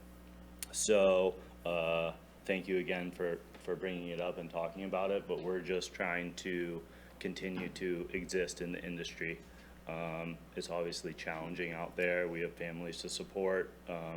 We're active community members, and yeah, we're trying to just bring business and keep our economy in Southern Humboldt especially alive. So I think the ordinance needs to be amended, just considering the changing times. We need to bolster the economy and create cultivation methods that are not detrimental to the environment. Again, we're one of a handful of cannabis businesses still operational in Southern Humboldt, and we pride ourselves on being stewards of the environment and the community and the industry as a whole. Yeah, we look forward to working with you guys and figuring out a path forward. Thank you. All right, thank you. And we have one more in the room, and then we'll move to two more. All right, again, please line up. Thanks. Good morning, Supervisors. Appreciate discussion on these items. Ross Gordon with HCGA. Briefly, we support the proposed law on monofilament netting for the reasons that have been discussed, so long as it's consistent with best management practices and performance standards.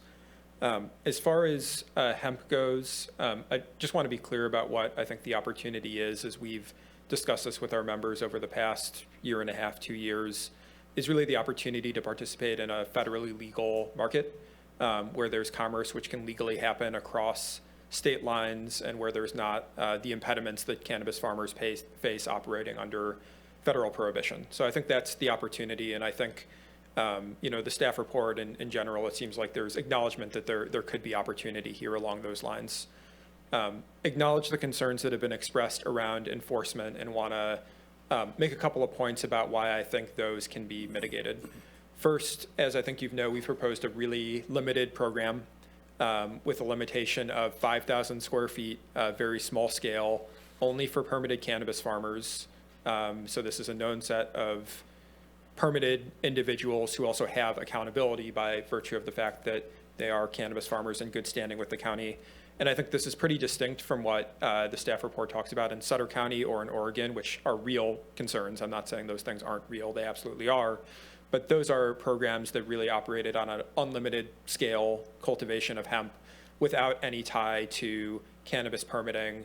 In Sutter County's case, no cannabis program at all. In Oregon's case, this kind of like entirely parallel industry operating separate from their permitted cannabis cultivation.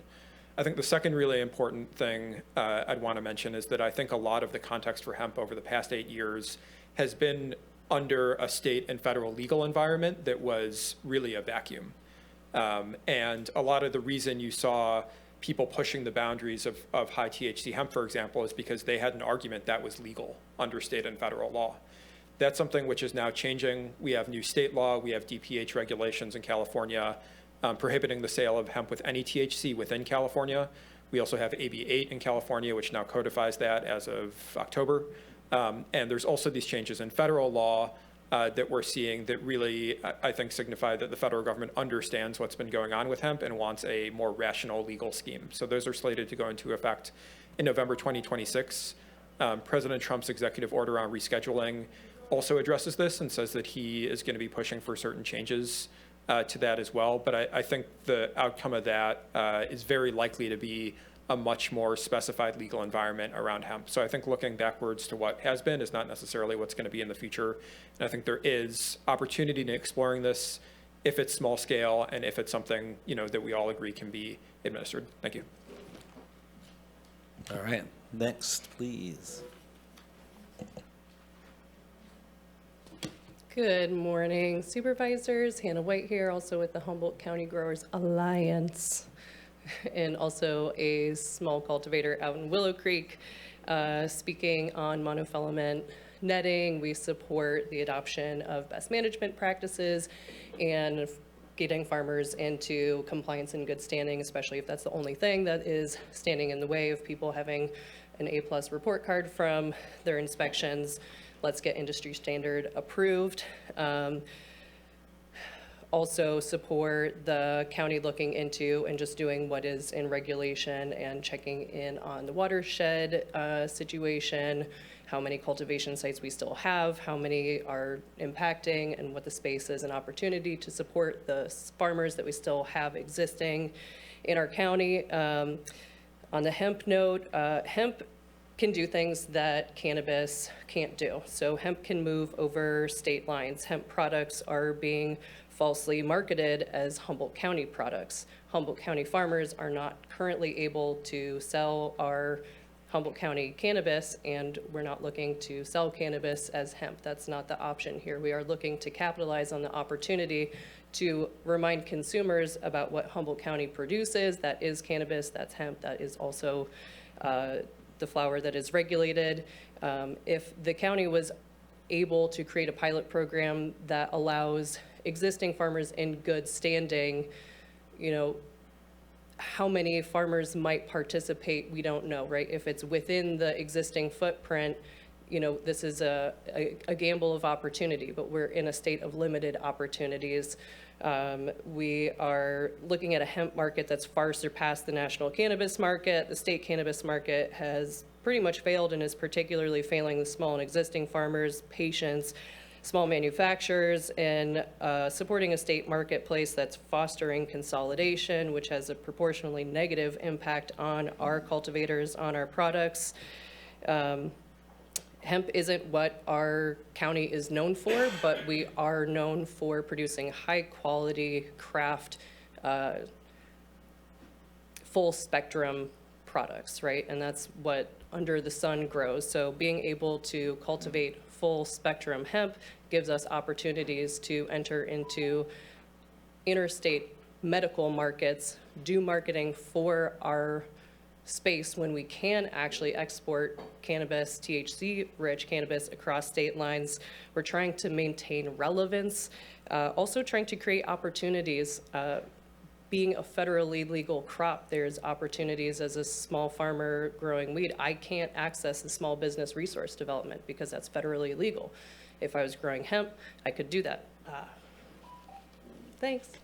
All right, thank you. We're going to move to online comments. We have a few, and just if we can, I like the conciseness of everybody so far, so if we can keep on that mode, that'd be great. Thank you, Chair. Caller 0493, I will unmute you and you'll have 3 minutes.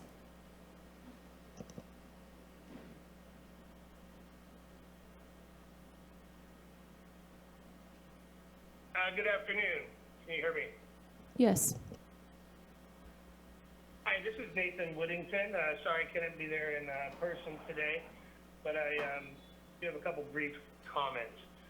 First, on the monofilament netting, to help understand and frame the scope of where this came from, the entanglement with wildlife issue is mostly around bioswales that we use to mitigate runoff, and most of those are wrapped in a very small monofilament netting, and that's where these concerns really started.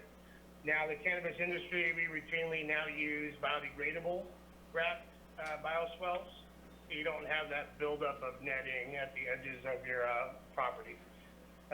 On the second issue around hemp, the discussions and work we've been doing with the proposal for a pilot program is really about opportunity and the ability to start looking at this from a federally legal standpoint.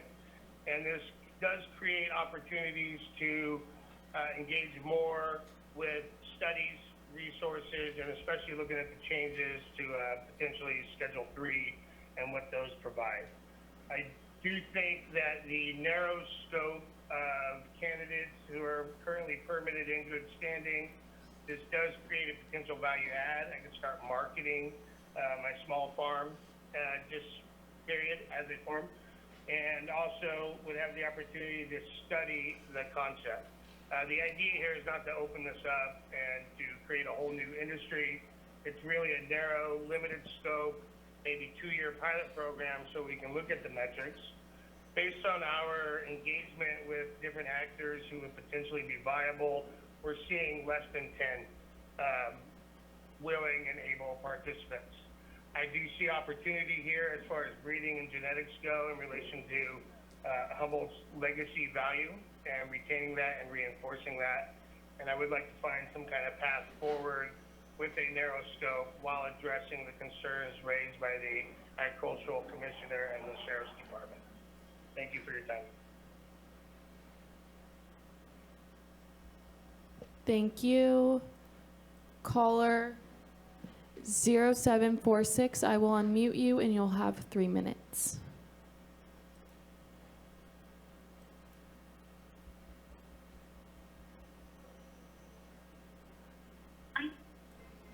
Hey, how's it going, everybody? I'm Indy Riggs, a local cannabis farmer. I own Galactic Farms, and I also sit on the board for the Humboldt County Growers Alliance. First off, Happy New Year, everybody. Been listening all day, and it looks like you guys got a lot on your plate, and I definitely want to acknowledge that. I'll keep my comments short and really want to voice my support in the comments made by Ross Gordon in the letter he submitted on behalf of our organization, HCGA. And really just want to address the hemp issue and point out and reiterate some things that have already been said. This is really for us about providing economic opportunity for our farmers and for the county itself. I think we all, are seeing our pocketbooks hurting as individuals and as the county as a whole. This is one way that we can participate in what is federally legal through the 2018 Farm Bill. Although it is being amended, we will see those amendments take effect here November of 2026. And we believe that it would be prudent for us to be in a position to take advantage of those amendments and this opportunity. Cannabis is federally illegal. Hemp is federally legal. That being said, we are provided much greater opportunity through programs through the U.S. Department of Agriculture, grants, small business development, the ability to do banking, and a number of things. Also through the California Department of Food and Agriculture. All those things are not available for cannabis farmers. So there's a lot of advantages in hemp. And again, we are not looking to do this to exploit any loopholes which are being closed here come November. This is simply for, CBD and the ability to, participate in something that is nationally available to so many others, like the state of Kentucky, which is really taking advantage of this. And again, we've mitigated many of the concerns, if not all of the concerns addressed by the County Department of Agriculture and Sheriff Humboldt by crafting a plan for a small pilot program. This is not something I personally would be participating in because I'm too small and I just don't have room for that sort of activity, but I see the economic opportunity that could be provided through a responsible pilot program, and yeah, there's a great future in it, and that's why we can just test the water. So I just ask you guys, do not close the door on this. Let's keep the conversation going. I apologize, you've ran out of time. Caller 3053, I will unmute you and you'll have 3 minutes.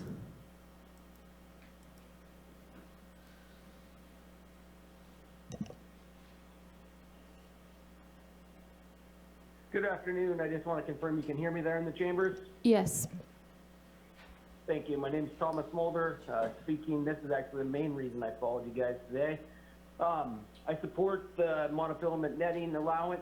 It's quite interesting. 2 projects, one right next to the other. One is actually in compliance with monofilament netting, and the other one gets a violation because it's using monofilament netting in the exact same way as the project right next to it. The indoor use. I would really, maybe I'm biased because I'm on TPC property, but being as I have a Category 4 road all the way to my place, I got an ADA parking spot, even an ADA bathroom. They can get out and, have less than 200 feet path of travel to use that restroom. It's TPC. It's where I grew up. Why am I discriminated against? Why couldn't I have the ability to do indoor cultivation with the energy standards that you have about? Just food for thought. I mean, obviously not asking to do it off of a generator, but it would be something you got to think about. Why should someone be discriminated against because they're growing up somewhere in a certain region, and I just happen to be, live 1 mile away from where I lived as a kid when I was born. So just food for thought when you're developing this policy. I don't know what the environmental impact would be just because it says TBZ versus ag. That's just something I feel is really discriminatory. Same thing impacted watersheds. I mean, you guys are so far under the cap. The greatest thing you ever did was regulate cannabis because it just completely obliterated everything and almost completely obliterated the economy. So, I mean, if you think about it, you might want to be open up for business, maybe even let new conversions happen to allow. You can still do that for grapes. And I was confused, though, the last little bit because I thought I heard the supervisor saying they used it for a plant. So I was confused. Maybe it was a cannabis plant, maybe it's a rose plant, but I took it as a cannabis plant. So maybe one day, sit down and smoke a joint together. All right, thank you for the opportunity to speak. Thank you. Caller 7718, I will unmute you and you'll have 3 minutes.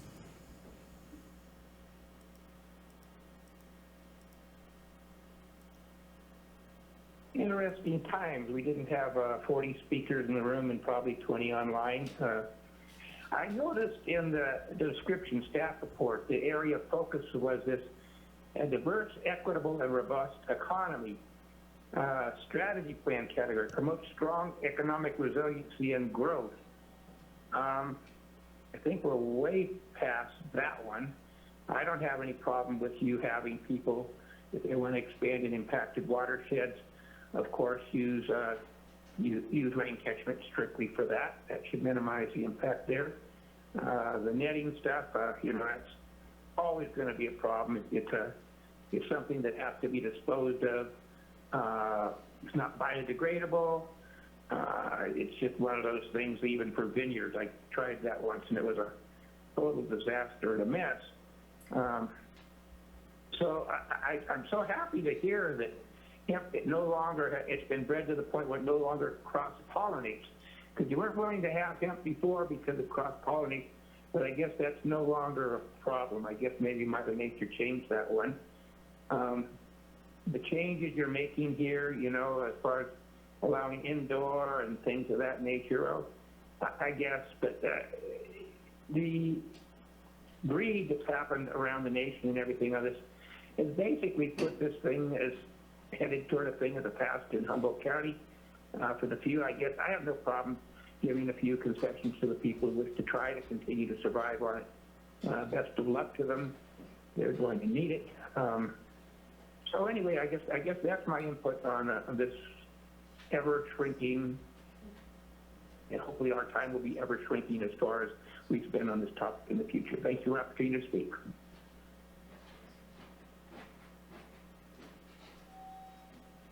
Thank you. Caller 9402, I will unmute you and you'll have 3 minutes.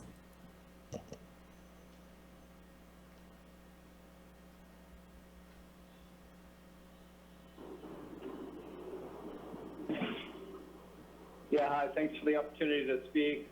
My name is Jesse Hill, a legal small-scale cannabis farmer in southern Humboldt. And mostly I would like to comment on the issue of I feel like the other monofilament, indoor, and potential for impacted watersheds, everyone has been in support of, and I would just echo those sentiments. I also want to encourage the continued conversation towards allowing for hemp cultivation in Humboldt County. Times have changed a lot, as has been stated by several of the commenters and Director Ford since the 2019 hemp moratorium. Now we're looking at cannabis through a different lens, and basically any opportunity allowed towards small, responsible, permitted cannabis farmers should be encouraged. And so I want to really encourage the Board of Supervisors, as well as everyone else concerned, to take a good, careful read of the letter drafted by Humboldt County Growers Alliance. I had a chance to read it, and I believe it explains in really good detail why such an opportunity could potentially benefit Humboldt County farmers and not be detrimental to communities, the environment, and mitigate the reality that, yes, this program would require administrative effort and poses some work by the agencies, including law enforcement. But everyone interested in this program, from what I hear, is highly willing to make it as easy as possible, even go above and beyond in order to get a chance to open a door, create an opportunity. And as we all know, Humboldt, the name Humboldt County was made famous long before legalization for cannabis, world famous. And so at this stage of the game, it's time to just be open-minded and encouraging to any projects, any opportunities, and any proposals put forward by the really well-educated, well-spoken, articulate cannabis community that you've heard from already today. So thanks so much for hearing my comment. Thank you. That's all on Zoom, Chair. Great. We're going to bring it back to staff for a minute. I just want to say we're going to try and move through this as quickly as possible. We have a time set that was supposed to start 48 minutes ago, and so and we have a attorney that's online that's going to be waiting for us. So We don't have anything we need to say. okay, so I'm going to bring it back to the board. We have a recommendation from staff. We have some folks that have put out some ideas and those sorts of things, and have. It seems to me the biggest conflict that we see right now with in terms of what we've heard from the public and what was recommended by staff has to do with the hemp pilot project proposal. I just want to comment myself. I feel like, in just from my perspective, like I'm willing to go with staff's recommendation on this currently, only to hold off to see what's coming from the federal government in terms of the changes after this administration's recommendations on cannabis moving forward. I feel like I don't want to. I just want to be cautious about that. In that. What we're concerned about isn't necessarily the impacts of hemp per se. It's just that we are statutorily required to do certain administrative and enforcement items around this if we move forward with that. So it's not something that we necessarily have a great desire to want to do, to administer to the level as that's required of us to do, but that's what would happen. And so I want to be cognizant of that in how we move forward. The other item that I think was not in the staff report was a consideration of the discussion in terms of bringing back some reporting or about the idea of expanding allowances for cultivation in impacted watersheds. I'm willing to have that conversation. I'm willing to allow you guys to do that, and we could put that in a motion. I think. I mean, it depends on what the rest of the board is. And the overarching thing here today is these are just recommendations to staff on bringing back these items to us again.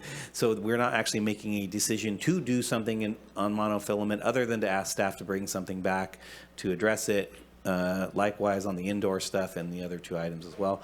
So Supervisor Bushnell, I know you're probably anxious to want to make a motion here, so I'm going to let you do that, and then we'll see where we go from there. Thank you.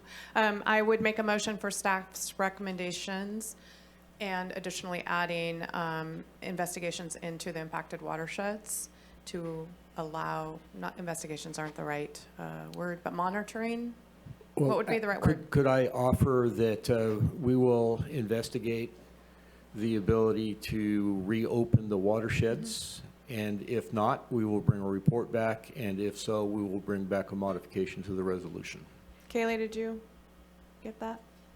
I did. Okay, so that would be my motion. Great. I'm happy to second that for the purposes of any more discussion that we see here today. And if there isn't any, then I'm going to go with Supervisor Arroyo. Thank you. I think everything that I am concerned about has been emphasized, but especially, appropriate disposal of monofilament. I get that, people are going to be responsible about waste disposal or they're not. The other recommendations, I concur with Supervisor Wilson about seeing what federal policies change. I also hear the request to get the ball rolling by having a pilot program, but reading the staff report and hearing from, our ag commissioner, it sounds like right now that's something that we're not resourced for, but it has some promising potential. So, John, if circumstances change on the federal level and it seems, much more promising to explore, that's something we can certainly revisit, right? Absolutely. This is not a no for all time. Yeah. In fact, I hear the board pretty clearly saying that you would like to hear back once the federal government takes action, and we can certainly do that. I know that wasn't part of the motion, but it could be, or we could just do it. Okay. I think let's follow up if and when that happens. It does seem like it's created a political schism But we'll see what happens with that. Okay, we have a motion and a second. Supervisor Bone has something to say. Well, I think the biggest issue on the federal level is banking. The biggest problem we have is the finances. Nobody's ripping off marijuana, they're ripping off cash. So, and I'd like to make sure that staff works with the HCGA on a little bit of this, because I think it's really great to have input from the people that it actually affects. We can make up here and make all the rules we want, but it doesn't affect us. But anything, and my concerns are so limited lately on this because 10 years ago we had 15,000 grows. Now we don't even have 1,500, both legal and illegal. So I think that's something that we always need to be aware of, or the estimate of the sheriff and stuff. So we have 10% of what we had. So when you talk about impacted anything, roads, watersheds, and everything else, you don't see it. And you can tell that by going a little bit outside your comfort zone and going out in the country and look at the businesses that are closing in southern Humboldt, grocery stores and everything else. So I just, as long as we work with all the parties involved, and especially the ones that are most affected, I can support this. But the hemp, right now there's no hemp market to speak of, you know, and when we've kind of cut down on the CBD influenced hemp. So as we move forward, I think it's something we can readdress.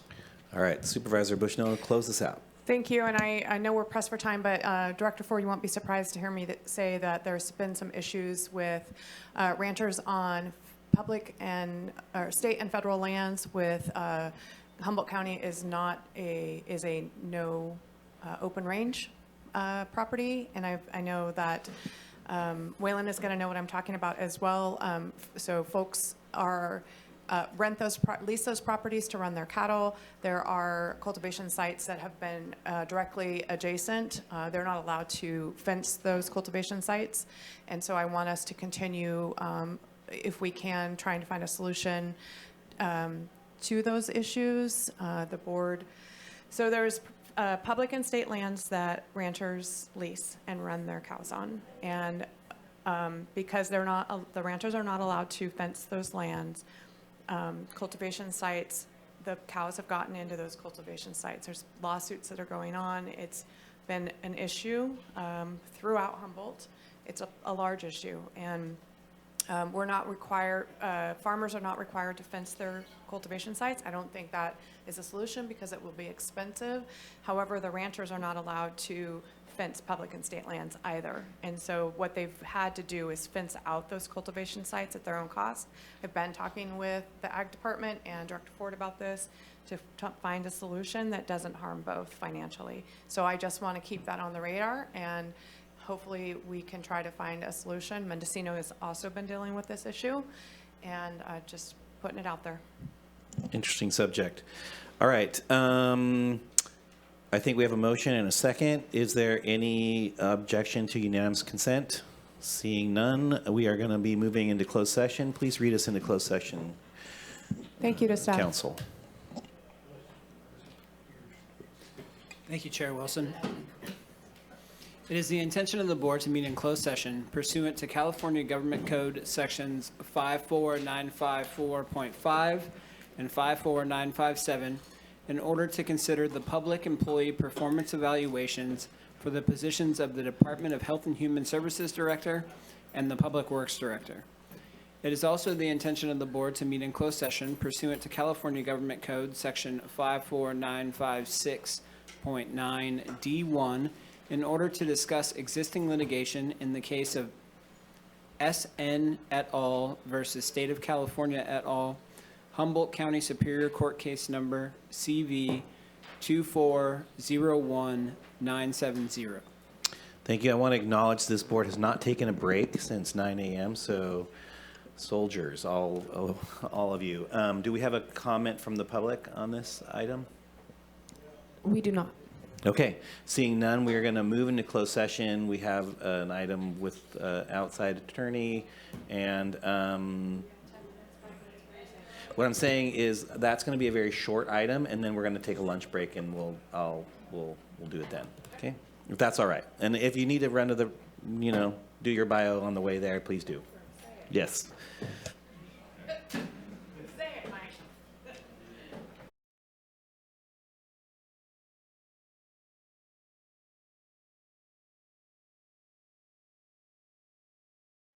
There's 3 of us here. We're going to close this meeting out so that we can, yep, report out. Okay, go for it. There was no reportable action taken with regard to items G2 through G4. Okay, we have closed this regular session of this meeting, and we are going to reform ourselves in a special meeting as soon as all our Zoom stuff can get switched over and blah, blah, blah, blah, blah. It could be in 6 minutes, hopefully. Go.